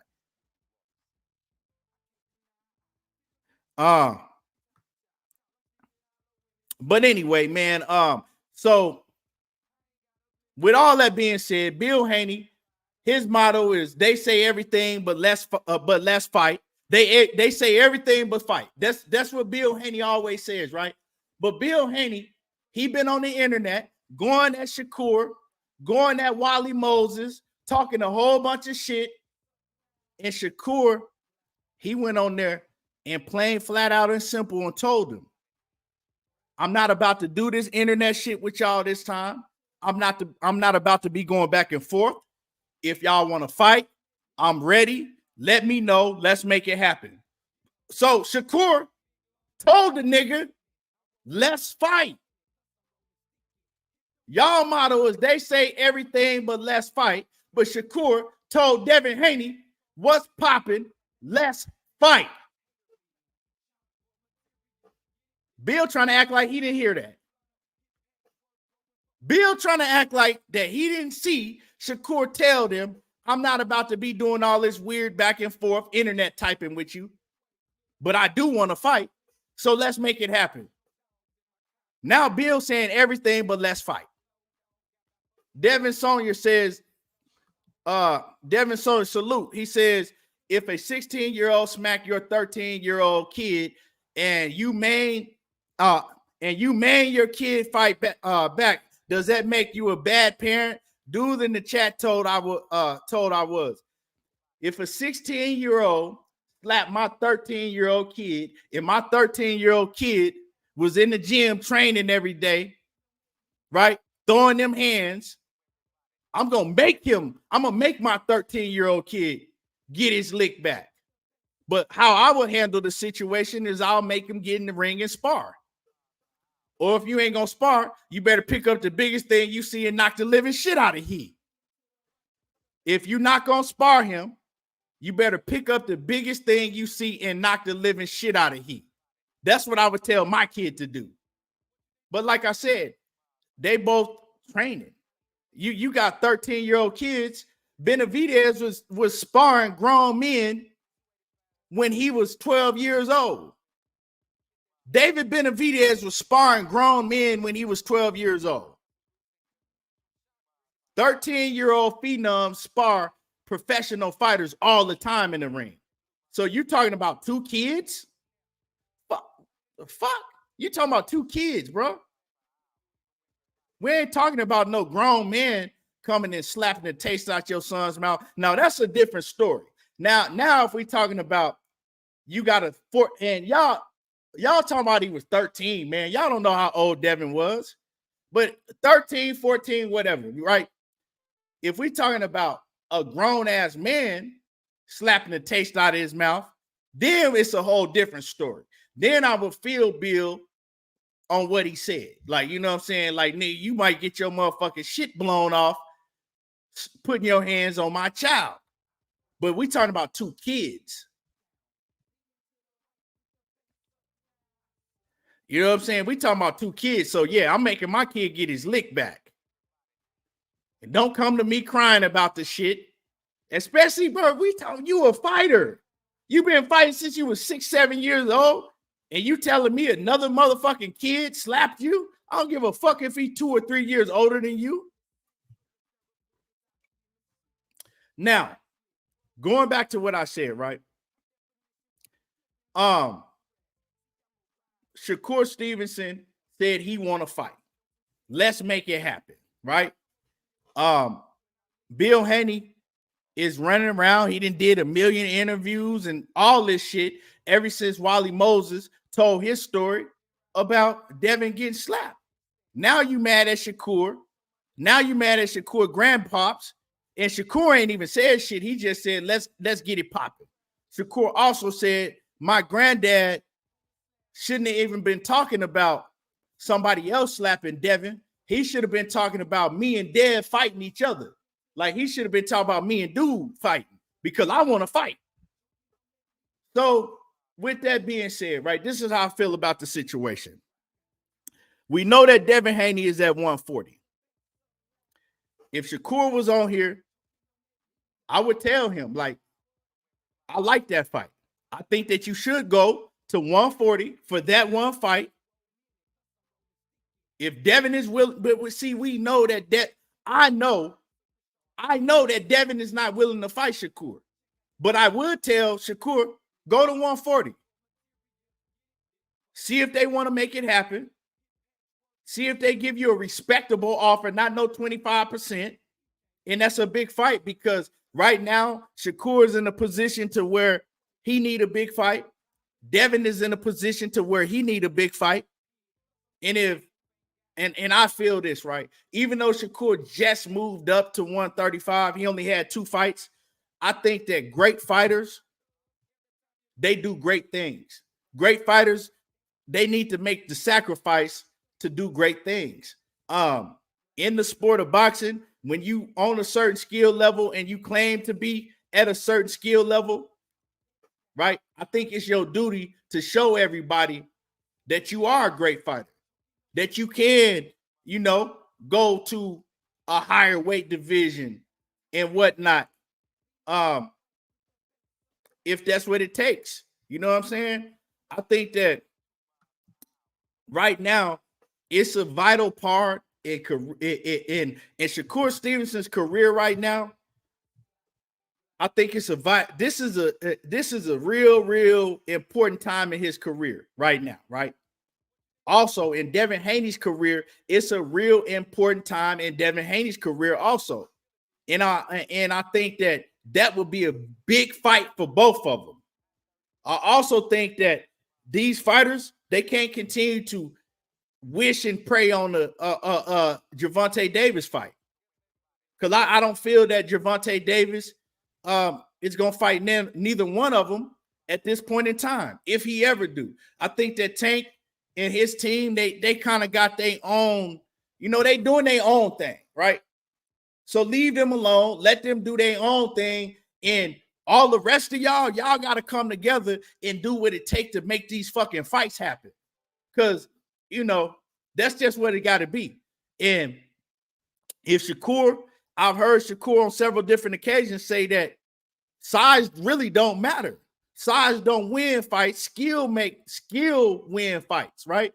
And if Shakur feels that way, and if Devin talking all that shit and Bill talking all that shit, send him a respectable offer.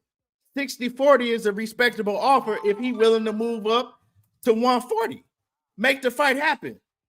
It's a big fight.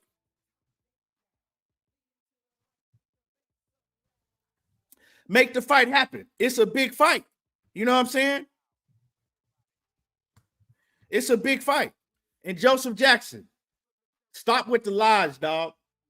Stop with the lies. He never sent Shakur Stevenson no offer.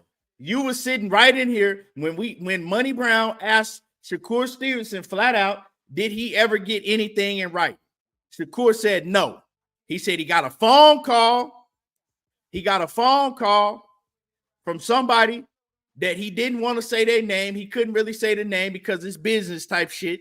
And he said they mentioned that Devin Haney and them was talking about some 25%, right? If they were to fight, that Shakur was going to have to take 25%. So he got a phone call. He said they laughed it off. He said the dude that called him was laughing and said, but they ain't even serious, right? And that was that. Bob Arum, when Bob Arum was asked about it, he says that when he spoke to Bill never showed any real interest in wanting to fight Shakur Stevenson at all. When Jay Prince did an interview, they asked Jay Prince, was Shakur Stevenson ever offered a 25%, anything in writing? Jay Prince said no. If there was a real offer, we would have made the fight happen.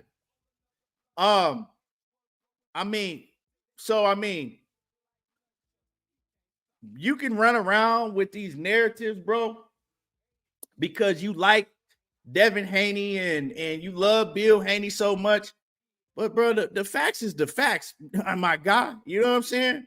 All these people ain't lying on Bill and Devin. Why would you listen to two people that's certified liars?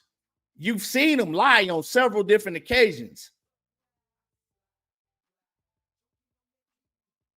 You know what I'm saying? Come on, bro. Like let's cut it out. And then when Shakur Stevenson went to the sanctioning bodies, Devin Haney moved up in weight. And then Devin told you that he couldn't make 135. But you still believe in this shit, bro? Like this shit right here, right? Like, this is what really gets me, right? Devin showed you a paper with him saying that I'm going to beat Vasil Lomachenko and I'm moving up to 140 pounds. Devin also did several interviews and told you that he outgrew 135, that he couldn't make the weight division. He also said, y'all just wanted me to stay at 135 to see me lose, knowing I couldn't make the weight no more. Devin also, Devin's promoter also said that he always had planned to go back to Matchroom and fight at 140 pounds. Everybody then told you what it was, and you choose to listen to Bill and Devin? Come on, bro. Like that it doesn't make no sense. I mean, let's just keep it a buck, man. Like, stop lying for the man, right? He never was going to fight no Shakur Stevenson. He couldn't even make the weight. He couldn't make the weight. That's just what it is. And also, Wally Moses, right?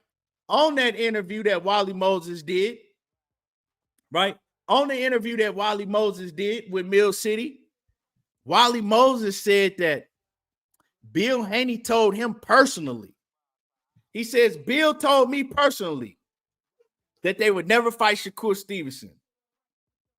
He says, you hearing it from the horse's mouth. He said he told me personally that he was always going to move up to the next weight division if Shakur came to their weight division. And you say, well, Wally lying. He lying. He ain't say that's a lie. We also have the evidence of Bill Haney saying that shit out of his own mouth when they recorded Bill. The man said it out of his own mouth. If Shakur get in the vid and the shit get too hot, we're going to move up to the next weight division. But, man, you can't argue with nobody that know the truth, but they just don't want to admit it. So I'm not finna argue with you, bro. You know what I'm saying? I'm not finna argue with you. But like I said, man, if Shakur's saying that he want that fight, I think that he should move to 140 for that one fight. And I think that Devin, if Devin really wants to fight, which I know that Devin will never fight Shakur, send him an offer. 60-40 is respectable. And y'all can fight. Y'all can do it at your weight division. No rehydration clauses, none of that shit. Make it happen. Y'all both need a big fight. I don't have no problem with that. But see, I know that Devin don't want no smoke with Shakur. That's why they went around doing a million interviews, making up a whole bunch of lies, putting out a whole bunch of narratives, got every fucking YouTube channel on their side to run with all the lies they was telling. Because if you wanted smoke, why would you have to do all of that? It don't take all of that. If you really want smoke, you don't got to do all of that extra shit. You could have had to fight with the man. He went to the sanctioning bodies to make you fight, and you went the other direction. It's just like Bill Haney did when Bernard Hopkins ran up on him and told him to go to the bathroom. Instead of showing that man, okay, I'm about it, you did all type of extra shit so everybody can see something was going on and come and help you and break the shit up. Like I said, when you doing all that extra shit, bro, a real one know what it is. He can fool y'all with all, they can fool y'all with all that Twitter shit and doing and on every platform. Real ones know what it is, bro. You know what I'm saying? If you really wanted to fight, you would have fought it. If you really want to fight now, like I said, see if Shakur really about what he talking about. See if Shakur move up for that one fight for 140. Because I'm pretty sure that the WBC, they'll to make a big fight, the WBC will let Shakur move up for that one fight. You know what I'm saying? The WBC will let Shakur move up for that one fight. But see, like I said, it goes back to the simple fact that Shakur said, let's fight. Shakur said, let's get it popping. I'm not going to do all this back and forth on the internet with y'all this time. If you want to fight, let me know, and I'm with it. And Bill ain't said nothing about fighting Shakur. Plain and simple. He don't want no smoke. You know what I'm saying? Plain and simple, he don't want no smoke. He ain't never wanted no smoke with Shakur. Bill, y'all could call Bill anything y'all want to, but he ain't no goddamn dummy. He not a dummy. And he not willing to put Devin in there with somebody like Shakur. And I keep telling y'all, Devin cannot do nothing in the ring better than Shakur Stevenson. Nothing. His defense ain't better than Shakur Stevenson. His power ain't better than Shakur Stevenson. His motherfucking his mid-range game ain't better than Shakur Stevenson. His inside game ain't better than Shakur Stevenson. They both got real good jabs. He can't do nothing better than Shakur Stevenson at all. Never has been able to. And y'all running around acting like that Devin Haney is the end-all be-all because he beat Regis Prograis. Wally Moses had something to say about that too. He says, look, man, the reason that Devin had the confidence to even fight Regis Prograis is because of us, because of Shakur. Shakur was telling them how he was beating the shit out of Regis, what Regis can do and what Regis can't do. Now, we know that to be a fact because Devin said it himself. Devin got on that microphone in the press conference. I believe it was in the press conference, or it could have been in the interview, but Devin said it out of his own mouth. Devin said, Regis is a bum. He says, me and Shakur was sitting back laughing about how Shakur was beating the shit out of Regis.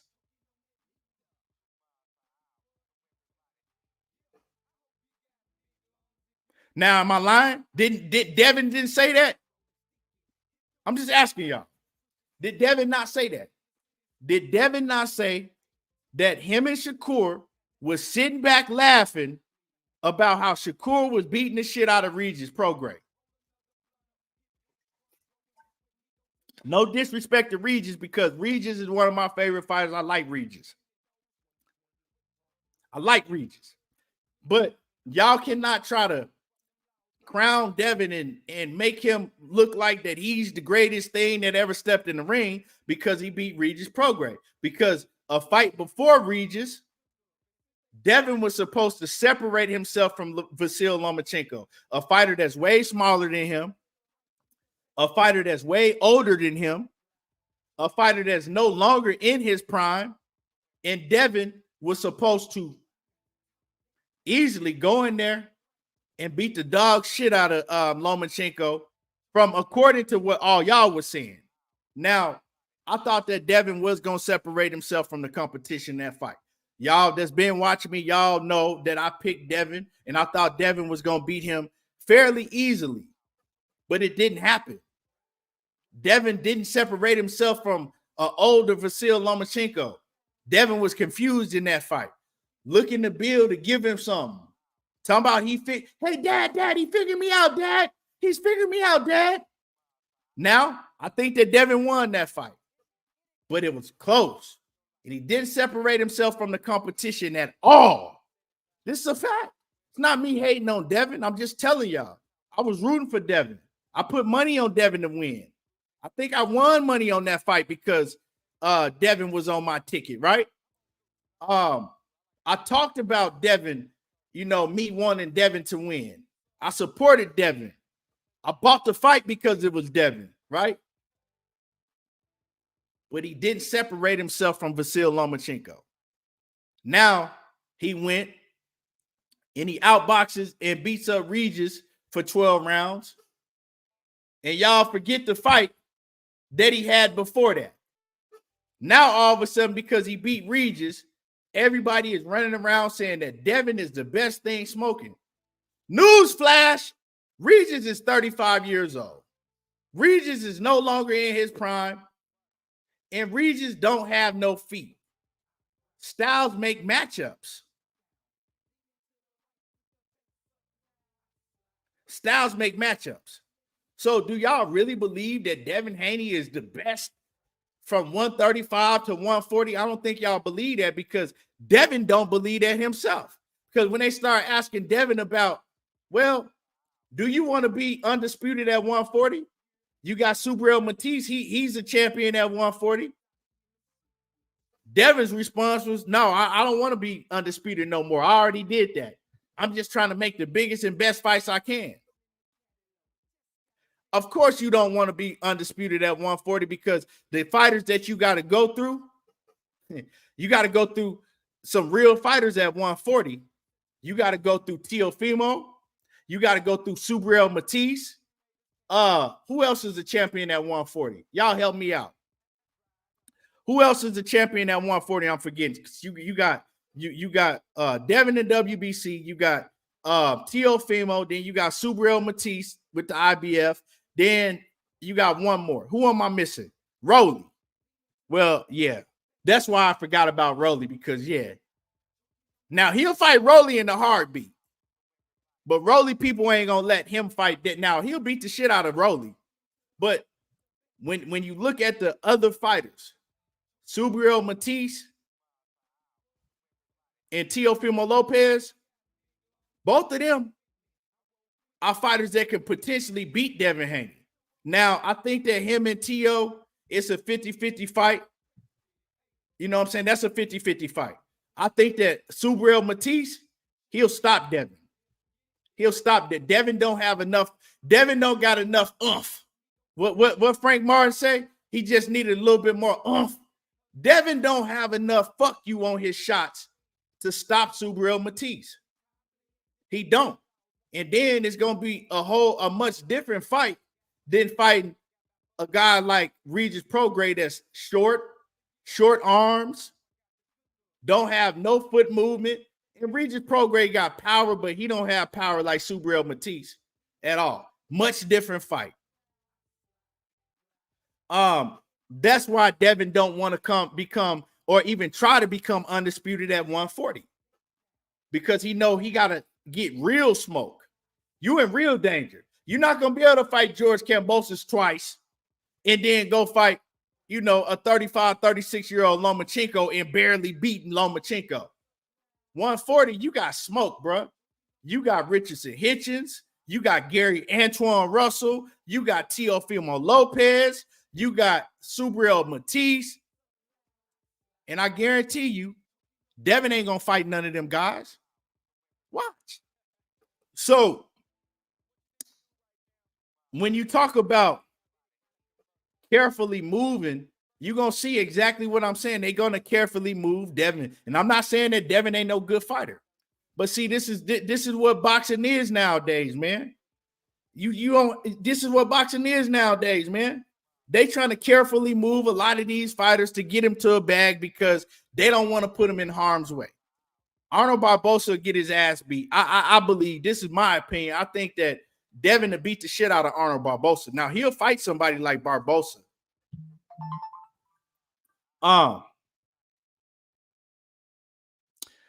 You know, bro, shut the fuck up, Mike Jones. Like, bro, like y'all Devin addicts, bro. Y'all act like y'all be on a whole nother level with this fanboy shit, bro. I'm not even talking about shit. Oh man, damn, I knew you was a Shakur fan, but since has it been your show, you've gone blue blood. What is you even talking about, bro? You niggas really get mad and get the bleeding in your drawers and shit when somebody is not saying what you want them to say about Devin Haney. Like, real talk, bro. Y'all got to chill with this shit. You know what I'm saying? I'm a grown-ass man. I know y'all sit around and mostly go to channels that where they're going to say exactly what you want to say about your favorite fighter, Devin Haney, right? And then if you don't hear it, bro, if you don't hear it, just chill, bro. I don't have to say what you want me to say about Devin Haney. I'm saying what's real. I'm saying what's real, dog. I don't believe that Shakur Stevenson is ever going to step in the ring with no Subriel Matias. It's too high of a risk. And I'm not saying it just because Devin ain't the only one running his career like that, right? A lot of these fighters, they are picking and choosing who they fight carefully. You know why? You know why? Because they look at Money Mayweather and they look at what Money Mayweather did at the back end of his career, and they all try to go that route. They all try to go that route because now they like, okay, if we can keep our fighter out of harm's way, if we don't got to put them in fights to where because see, yeah, these trainers and these handlers, they look at their fighters and they have confidence in them, but they also know if they put them in certain fights, they have a chance of losing. So they look at the situation as that we're not going to put our fighter in these certain fights and fuck around and he lose. Then everything changes. Everything changes because boxing is not ran how it used to be ran. And I tell people this shit all the time. Back in the day, if you had a Evander Holyfield, a Roy Jones, a fucking Sugar Ray Leonard, a Marvin Hagler, a Pernell Whitaker, and so on, right? If you had one of those fighters lose, a Oscar De La Hoya, if one of those fighters lost, it didn't matter back then because they'll just run it back and they still was going to go on to have big fights until they was washed up. Nowadays, you lose, you come on the internet, everybody say that you was a fluke. You know what I'm saying? You're trash and you need to retire and you know all of that shit. And then the sanctioning bodies, you didn't lost your belt, so your pay grade goes down. And the people that handle these fighters, they don't want to put them in those type of fights to where they have a chance of losing. That's why you see matchmaking. That's why you see these fighters get match made. You know what I'm talking about, bro? That's all it is. And so when I tell you that Devin, I don't see him fighting a Subriel Matias or motherfuckers like Gary Antoine Russell, I'm not saying that because I'm hating on Devin. I'm saying that because I realized that Devin ain't the only one doing it. How you think Tank got to be where he at now? Because they match made him carefully. They put him in positions, in positions with fighters that they knew he was going to be able to look spectacular against and get a knockout. Right? Straight up and down. That's just what it is, man. So, in a lot of fans, y'all don't want to see your favorite fighter in the ring with a lot of these fighters. Y'all might cap like you do, but when they call your bluff, that's exactly what happens. They call y'all bluff, and y'all get to making excuses why the fight shouldn't happen and this, and that. And that shit is, it's just, it trickled down from the promoters and the managers to the fighters to the fans. So, man, it's like, man, we get all hyped up about a lot of shit in boxing, but the reality is that, like I said earlier, boxing is never gonna be like it used to be. A lot of these fights that y'all want to see, that the real boxing fans want to see, we not gonna see them. And the reality is only a very few people, very few fighters in the fight game that actually really, really, really believe that they're better than everybody else that's in their weight division or weight divisions that they're around and willing to put all that shit on the line. It's very few fighters that really have that competitive nature nowadays to where they like, I'll fight any and everybody. It's very few. But it's a business. You know what I'm saying? It's a business. Boxing, it's a business, man. It's the entertainment business nowadays. It's just, it ain't like y'all, we get hyped up about and y'all just get so invested in these fighters and think that they something that they not, man. A lot of these fighters don't even believe in themselves like y'all believe in them. J-Dog says, I can actually see Matias losing to a boxer with that style he have to, with the style he have, even they not a huge puncher.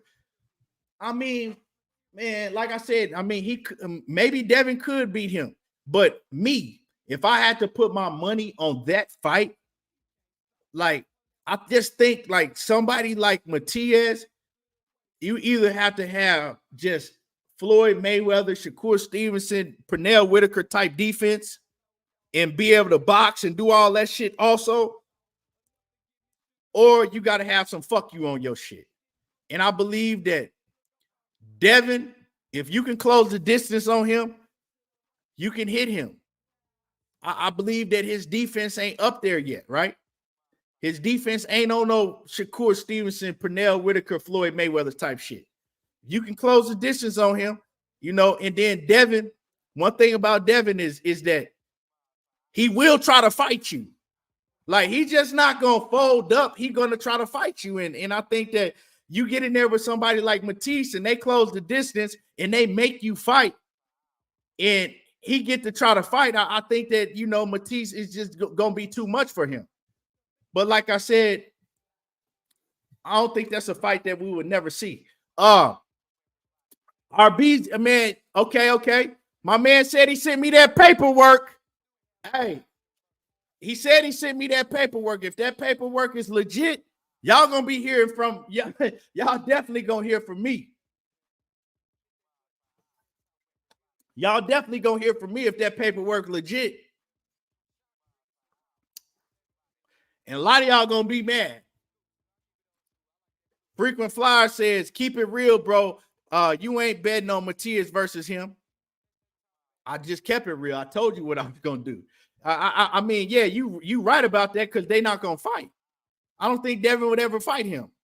Now, I've heard the lies with people that, you know, have channels to push, I've heard the lies with Devin, with people that, you know, push Devin Haney and Bill Haney's narratives that they've sent Matias offers and Matias didn't respond to the offer. That's a lie. Devin Haney and them ain't sent Matias nothing. That's a fucking lie.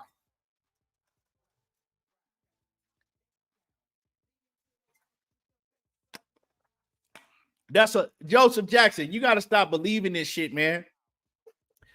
Joseph, man, you keep on listening to Devin Haney and Bill Haney and then these channels that regurgitate everything that Bill tell them, bro, they gonna drive you off a fucking cliff. Straight up, bro. they gonna drive you off a cliff. I'm telling you, you gotta stop listening to that shit, dog.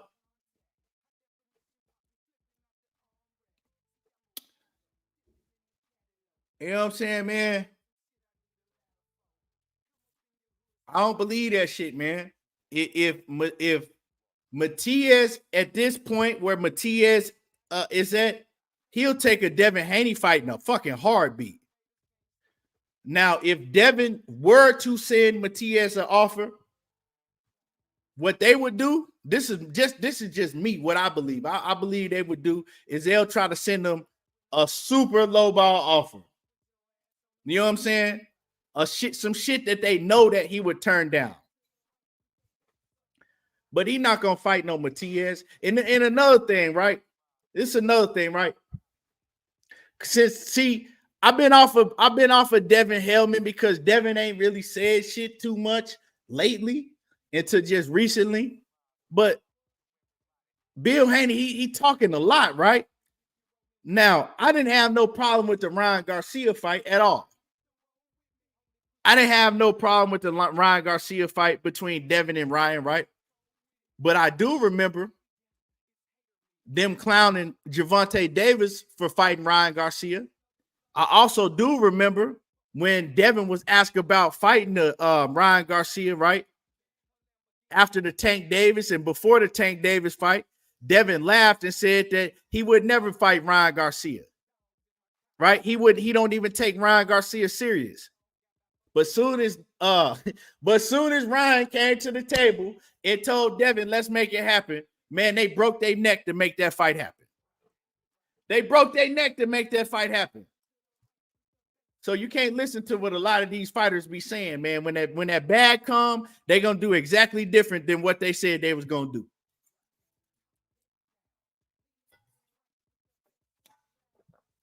And like I said, they ain't offered Matias nothing. Like you listen to the same people that told you that they offered Shakur Stevenson 3 different contracts. Come on, bro. Like let's stop with this shit. So make this make sense to me. You can't make 135 no more. You killing yourself to make 135. You said everybody was trying to make you stay at 135 when they knew you couldn't make the weight just so they could see you lose.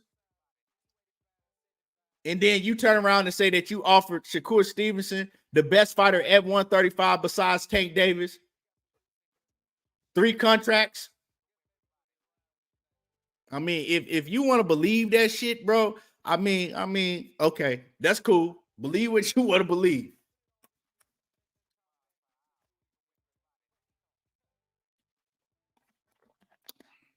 But anyway, man, don't block AP256. He just wants some attention. Don't nobody block AP256. He just wants some attention.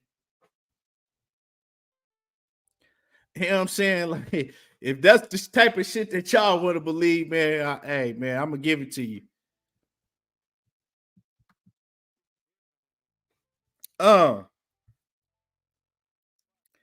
A1 Hoops on say, we know Dev the A side when it comes to Matias versus Haney, but what's stopping Matias to just send something to Dev? He is 140 champ as well, or am I wrong in thinking that as an opinion? Matias can't send Devin no contract. I mean, no offer, because Devin said he was the A side to Ryan Garcia. He said, so if you the A side to Ryan Garcia, and then they telling Tank Davis where he got to fight at, what weight he got to fight at. So, bro, that's not, he's the A side. Like, in that situation, A1 Hoops on, and salute to A1 Hoops on, man. I appreciate the super chat. In that situation, Matias don't even have near the name of a Devin Haney to be offering Haney shit. They're not even on that level yet. Like, Haney's is levels above Matias when it comes to the business, right? When it comes to, you know, just namesake and all of that. Only diehard boxing fans know who Matias is.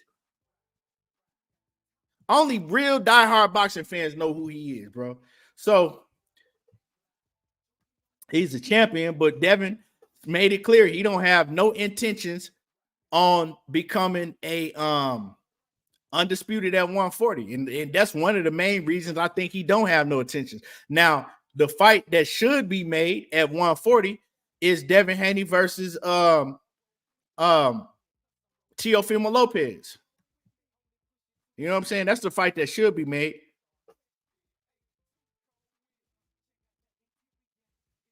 You know what I'm saying? That's a fight that should be made.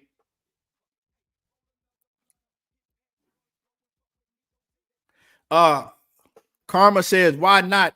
If they got some money, why not send the contract? Because because Devin Haney is the A side. If you know what I'm saying, Devin Haney is the A side. Devin and his people got to send a contract to Matias. Like the B side, especially when you don't have no name like that, you can't send the A side no contract. That's like saying, why don't Frank Martin send Gervonta Davis a contract? It ain't happening.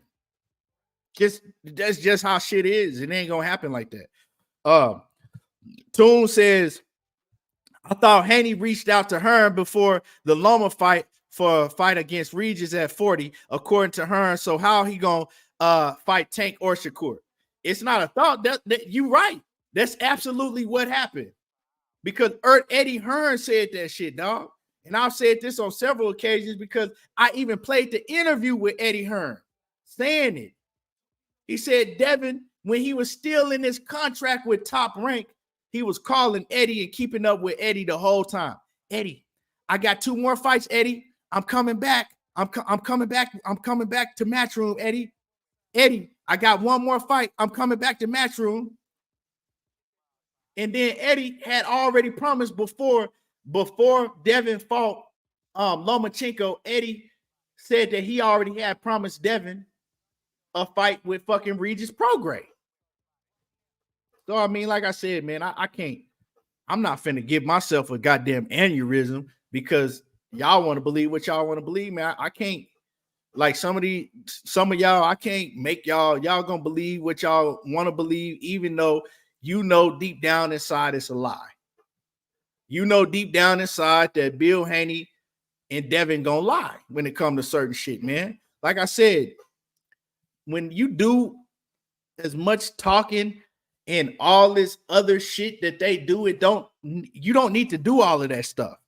You know what I'm saying? In these certain situations, you don't need to do all that stuff. Make the fight happen. That's it. T. Lloyd, man, I appreciate the super chat, man. Coming through, showing love, man. I appreciate you. Salute, brother. But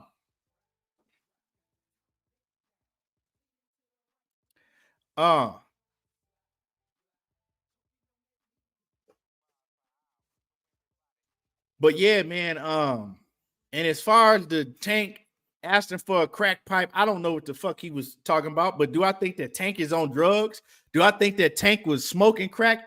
Hell no. You know what I'm saying? Hell no. I don't know, man. I don't know what he was talking about though.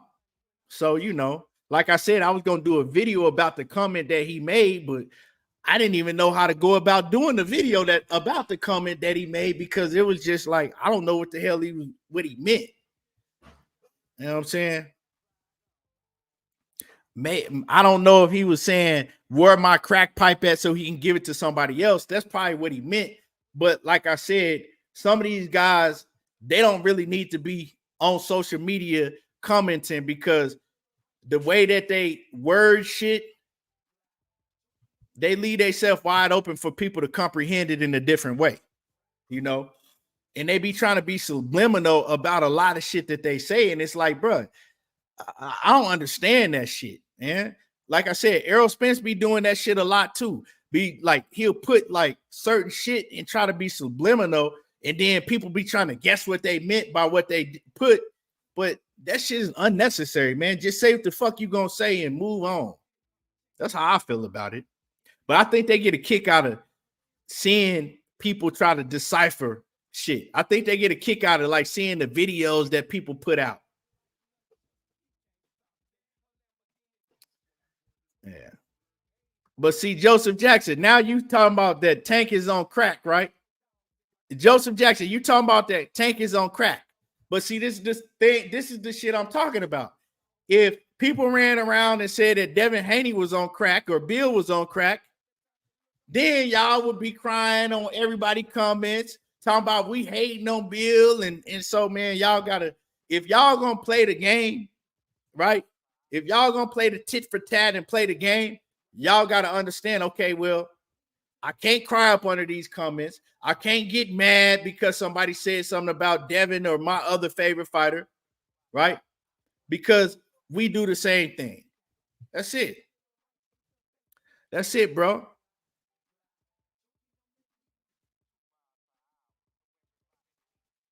Now, as far as Gervonta Davis, man, I keep hearing all of the rumors. You got rumors with people coming out saying that he fighting in the UK. Then you got all type of rumors with Tank, right? And I'm gonna keep it a buck with y'all. I think these fighters like Shakur Stevenson, Devin Haney, Teofimo Lopez, right? All of the big names like that, I think that they should just leave Tank alone. Let Tank continue to fight these guys, these, Mexican fighters that he been fighting, make his money, and let him do what he want to do. Because now, to me, right, and I'm gonna keep it real with y'all, it's kind of getting like begging at this point. Not some of these fighters is like kind of begging at this point, right? Now, Shakur has said plain as day, like, I'm not finna press the action. If he want to fight, if whenever he get ready to fight, I know he the A side. So, hey, I'll be here. I'll be here ready whenever they get ready to send me some shit. He the A side. Other than that, I done told y'all, yeah, I want to fight, but I'm not about to be out here talking about it on every interview, campaigning for it. And so I kind of felt what he was saying when he said that shit, because it's like kicking a dead horse, bro. Like, so I think that Devin, Shakur, motherfucking T.O. and any other of these big name fighters, they should just leave Tank alone, man. Let him do what the fuck he gonna do, because you can't make that man fight. Like, you know what I'm saying? His team has an agenda for him. They have a whole nother plan for him. I believe that he is gonna fight Ryu next. Think that's the fight that's gonna happen. It goes right along with what he's been doing, the same type of stylistic fighter that he's been fighting. It is what it is, man. We see what it is, man. He's more so about getting the biggest bag, right? It's more so about getting the biggest bag. Until that changes, if it ever changes, I'm not finna stress about who the man fighting and we want to see him. I'm not finna do that no more, because that doesn't, like, what does it do? All that shit does is give you a headache, bro. It is what it is. I'm not tripping about this shit no more. And my man G-Man says, just showing support to the channel, man. I appreciate you. Salute. I appreciate that. Toon says he thought it was Frank Martin. I don't think he's fighting Frank Martin, bro. And I just seen an interview with Ryo, and Ryo was saying that he got a big fight announcement coming up. His next fight is gonna be big. He was smiling. He didn't say it was Gervonta Davis, but he said the next fight is gonna be big, but he couldn't tell people who it was. And I'm like, man, Tank is fighting Ryu. Like I said, y'all gotta look at the pieces of the puzzle that was put in place, right?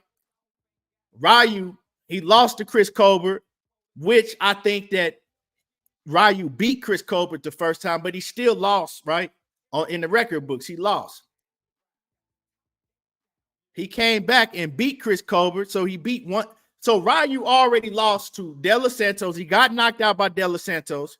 Then he came back and he lost to Chris Colbert in a fight where he didn't really lose, but he lost on the scorecards, right?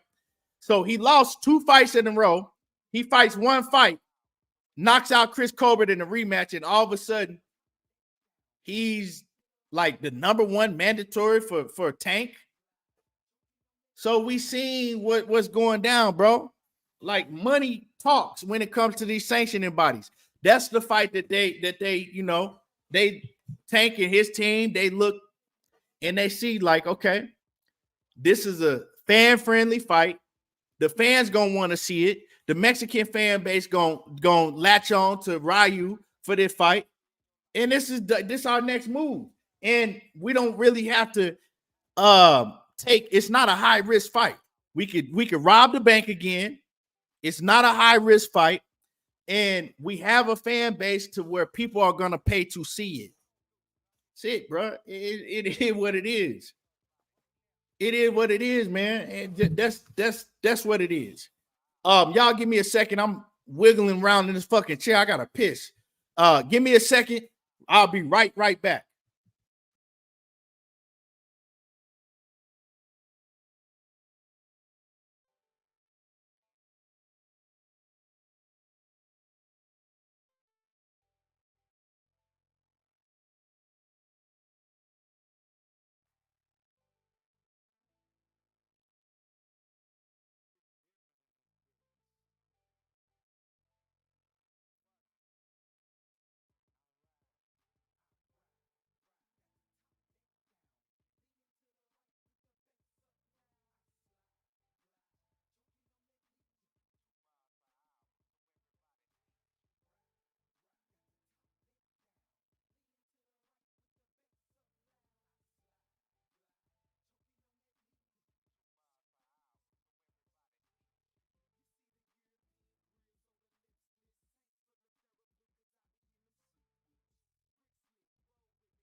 All right, my bad.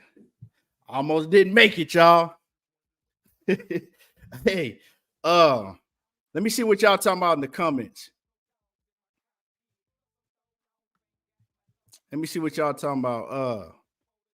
My man A1 say Ryu could be fighting Frank Martin possibly, but yeah, most likely it's Ryu versus Tank, unfortunately.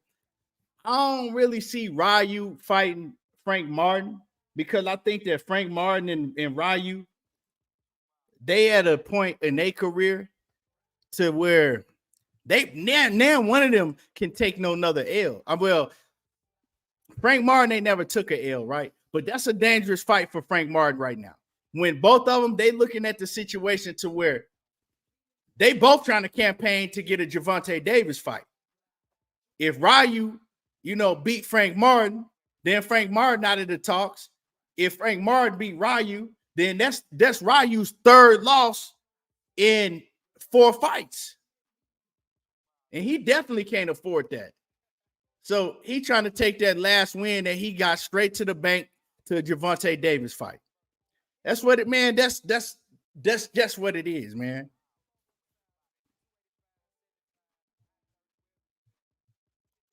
PLG Ski says Tank only gonna fight Dev or Shakur if they come to the PBC, which both can Tank goes against the grain like Spence did.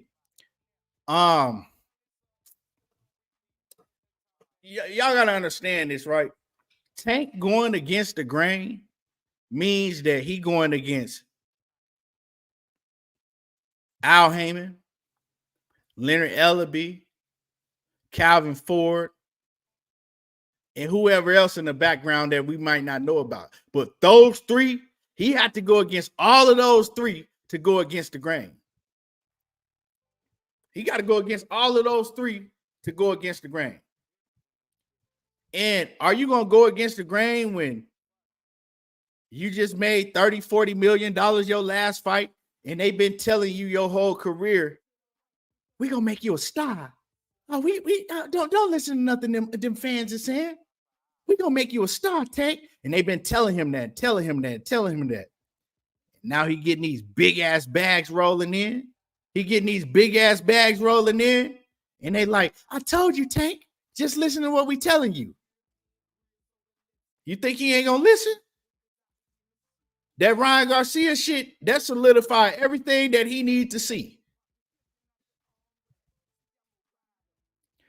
What that bag that he got with Ryan Garcia, that solidified everything that he needed to see. They've been telling him that shit for years. Once he got that Ryan Garcia bag, see, I told you. Now what he gonna tell them? They gonna say we made that happen for you. We told you if you listen to us. See, and that was the problem with Tank and Floyd for a minute, right? That was the problem with Tank and Floyd for a minute because Floyd continued to tell him, we're going to fight this guy. We're going to fight this guy. We're going to fight this guy. And Tank started getting aggravated about that shit. And I know because I talked to somebody that was in Gervonta Davis's camp that was telling me at the time that these things was happening, what was going on behind the scenes, right? And Tank was he was pissed off. And him and Floyd was going at it behind the scenes because it was certain fighters that Floyd wanted him to fight. And it was other fighters that he wanted to fight that might have been over on Top Rank or with another promotional company. And they was like, no. Listen, and Floyd was on some shit. Listen to what I'm saying. I'm gonna make you this bag. I'm gonna make you the biggest star. And for a minute, he wasn't listening. Like he was, that's why I was a problem. But then now he like, shit, they did everything that they said they was gonna do. So how can I go against these people? And I think that now I really think that Tank really don't give a fuck about the competition now. And I say that because when I hear him arguing with people on social media, he always say, why I'm the nigga with the most money then? I got the most money. I'm getting the most money. So I think that's where he at now. Like, F what y'all talking about. I'm going to continue to get this bag and y'all can say what y'all want to say because y'all got to understand, man, who mentored Tank coming up besides Calvin Ford and Calvin on the same shit. Because I heard Calvin say it on several different occasions. Calvin was like, shit, if Floyd offered me a bag, man, I'll be shit. I'll do whatever if Floyd offered me a money like that. So Calvin on the same shit. You know, y'all got to understand where these people come from. They come from nothing. They come from poverty. So now that he's seen it, I don't think he really give a damn about people wanting to see him fight the Shakurs and the Devins and the Teofimos and all of that. Now he kind of more so like, okay, I see the motto. I'm going to go ahead and continue to run this bag up. Bag up. Now, in the back of him, in the back of his mind, deep down in him, he still have that competitive nature. So when you get Devin Haney get to talking shit and Shakur get to talking shit, for that moment, he might be like, man, I'm fucking both of these niggas. Man, let's get it popping. And then you got Leonard Ellaby. He creeped back over and man, Tank, you don't worry. Man, these guys, ain't none of these guys on your level, Tank. You don't need to worry about what the hell they talking about. Tank, You're the star. You don't need to worry about all those guys. They'll come. Don't worry about that, Tank. Look how much money you just made. Then he like, yeah, you right. Man, fuck them. Yeah, you right. So, I mean, it's just so it just is what it is. So that's why I say, man, it's no use suppressing him. It's no use suppressing him, and we want to fight Tank and all of that, man. Let him do what he gonna do. Let him fight who he want to fight, you know. And if he ever decides to come around and he want to fight Shakur or he want to fight Devin, then entertain it. But you can't entertain. He's in a position to where it's just like Canelo Alvarez, bro. It doesn't matter what David Benavidez does. It don't matter what we say. Canelo not fighting no David Benavidez. He's just not. You know, fucking David Morrell can campaign for that fight as much as it, but it's just a waste of time. Because those type of fighters, when they want to fight you, when they get ready to, if Tank gets to the stage to where he just want to prove that he is the best without a shadow of a doubt, then the fight will happen. But other than that, man, it ain't gonna happen.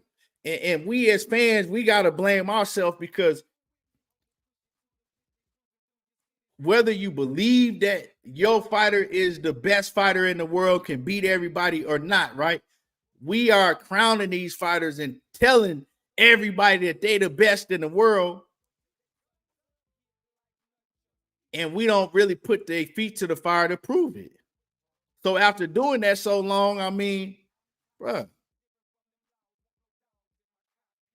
you know what I'm saying? Well, I mean, fuck, I mean, what you want me to say? I mean, we doing it. If I tell you that I'm the fastest man in the world, right? And the only reason I don't have the fastest time in the world is because I haven't ran against the next fastest man in the world, but I refuse to run against that man. And everybody is agreeing with me, telling me, yeah, we know you the fastest man in the world. And they don't never press me to race against that other man. I'm cool with that, bro. You know what I'm saying? It's kind of like that situation, because we giving them the praise without having to see it. We giving them all the praise without having to see it. Like, you know, I mean, it is what it is. I think that Shakur Stevenson beats all of them, but I'm definitely not going to tell you I don't want to see the fight. Like, I want to see him fight all of them. That's why I told him, hey, shit, move up to 140 and fight Devin. You ain't finna hear me talk about, oh, man, Devin too big, man. Man, Devin rehydrate to 160. No. If Shakur talking that shit and Devin talking that shit and Devin can't make 135 no more, move up to 140 and make a big fight happen. I don't give a fuck how big he is. Straight up. I'm not finna say that shit when I seen Floyd Mayweather fight niggas his whole career that he was smaller than. Floyd only rehydrated to 150, 148 sometimes, fighting at 147. He only put on 2-3 pounds and rehydrate and was beating the shit out of everybody. So if all you niggas acting like that you on Floyd Mayweather level, well, then do something like that then. Do something like that. Floyd getting in the ring weighing 150. Some of them dudes is 165. But he was never crying and complaining about it. At the end of the day, I believe that skills pay the bills. You know what I'm saying? At the end of the day, I believe that skills pay the bills. And so I'm not finna any fighter that I root for, that I back up, you'll never hear me make no excuse to why they shouldn't get in the ring with another fighter that's on that level. I wanted to see Errol Spence fight Terrence Crawford for years, and I believe that Spence will beat Terrence Crawford. You never heard me make no excuse why they shouldn't fight each other. because I wanted to see the fight. Now, when I felt that Crawford kept playing around and he kept prolonging the fight and kept prolonging it, I told Errol Spence, move on, man. If he ain't going to fight you, move on. But I want to see all these fighters fight each other. So it kind of like what gets to me more so than what these fighters be doing is y'all fans, man, when y'all get to making excuses for these fights not to happen, bro. Like now with the Canelo situation, everybody making that excuse like, oh, man, Jaime Munguia. All the ones that was talking about David Benavidez need to move up and weight and David Benavidez don't deserve this. Now they all talking about Jaime Munguia and Canelo. They want to see that. Yeah, I bet. I bet, man. But you know, hey, we can't get so uptight about this shit in boxing that a lot of this stuff ain't gonna never happen. Todd Swindle, what's happening with it? If they want to fight, let these niggas fight. If they don't want to fight, we know what it is, but we cannot crown these fighters the best if they not willing to get in the ring and show they are the best by fighting the other fighters that we call the best. Straight up. I'm not finna crown you if you're not willing to get in the ring and show that you are best. I don't give a fuck what team you got behind you, what the excuses is. In order to be the best, you got to prove that inside the ring by beating the best fighters. And so, you know, hey, opinions of boxing with Alden Johnson says, hold on, ETB. Frank Martin is kind of a style for Tank. 2+ Frank Martin is flat-footed as well. If people didn't notice, Frank even said next fight going through the ceiling, what he meant by that. I think Frank has a different style than the rest of the fighters that been in the ring with Tank. Although I think that Tank is going to, if Tank were to fight Frank Martin, I think that Tank stopped Frank Martin for sure. But I don't think that Frank Martin is a flat-footed fighter. I think that Frank Martin got good footwork, but his defense just ain't on par like that, right? His defense and his timing ain't on par like that, right? And Frank Martin is kind of a fighter that's short like Gervonta Davis. So he got to be, you know, in that mid-range to the inside range to fight. And fighting Tank like that, bro, you going to get knocked out. Like, unless you got just superior defense and Frank Martin defense, he get hit too much. He get hit too much. A1 Hoops Zone say Frank ain't getting stopped, put something on it. Oh, yeah, if they make that fight, we could definitely put something on it. Tank is stopping Frank Martin. For sure. Frank Martin is like, y'all really believe in Frank Martin, dog. Frank Martin, a good fighter. He's not great. He's a good, solid fighter. He got pretty good footwork. He's hittable. He get hit a lot. And Tank is a different level, bro. Tank is on a different level than Frank. And it's crazy, man, because I listen to all of these trainers, right?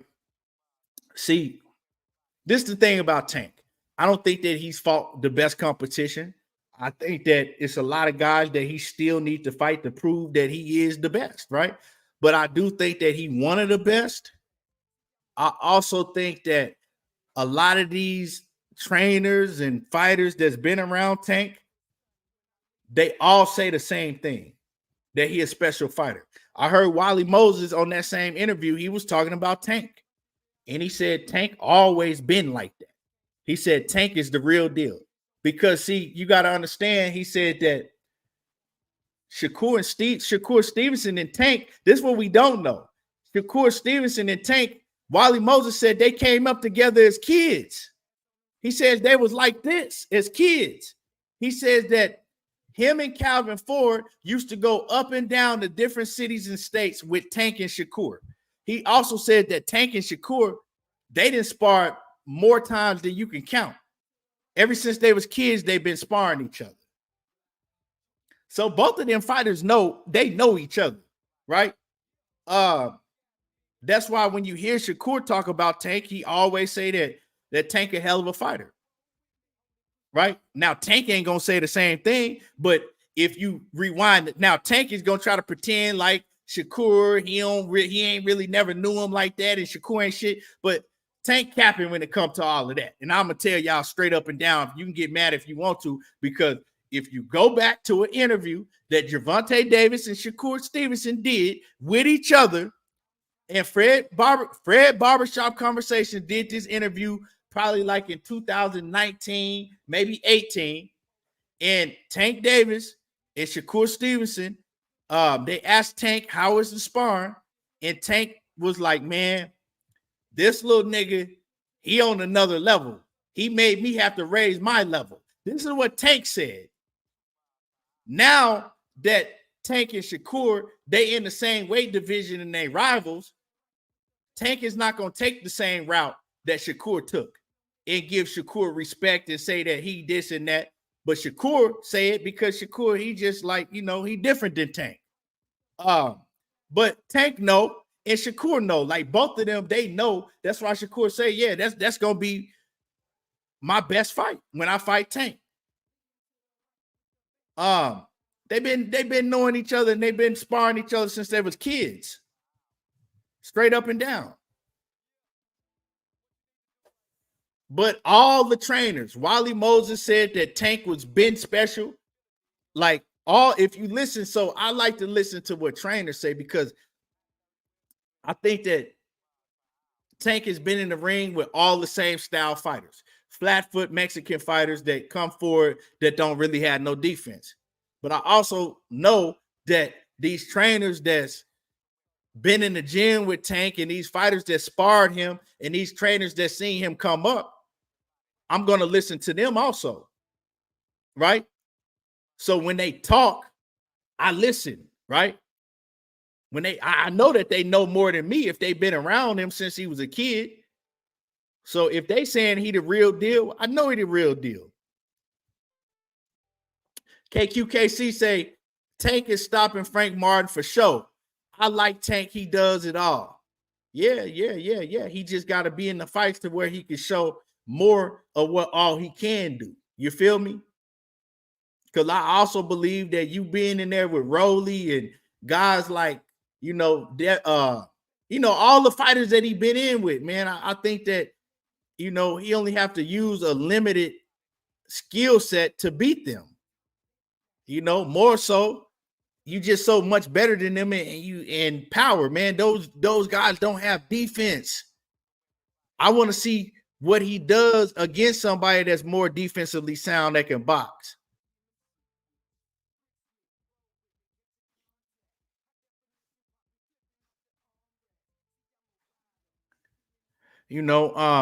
Yeah.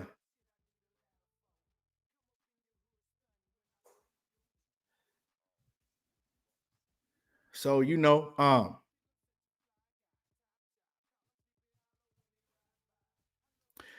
Shakur ain't never shit on Tank skills. He ain't never. Now, him and Tank had words. He didn't call Tank a pussy, and Tank didn't call him, but he ain't never said nothing about Tank's skill set. He always gave him the utmost respect when it came to Tank's skill set. But I want to see, to me, that's the best fight. But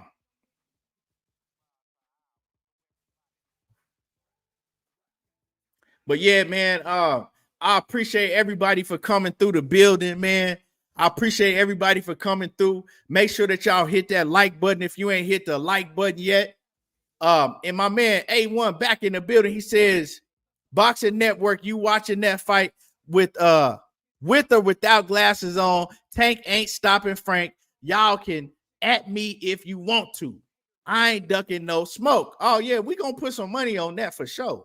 If they fight, like I said, I don't think this Tank's next fight. I think Tank is gonna fight Ryu next. That's what I believe. But if they do fight, you definitely gonna have to put it on the line, A1. Because I think Tank is stopping. I think Tank's stopping Frank Martin. Real talk. But appreciate you, A1. And the Queen Diana always coming through showing love and support. with that super chat. I appreciate you, Diana. And yeah, a great show. Like I said, y'all smash the like button if y'all ain't already smashed the like button. I appreciate everybody that came through, show love, everybody that commented in the chat. And we will be back. I appreciate you. Y'all already know how I do. There you go, talking that boxing again, and I'm gone.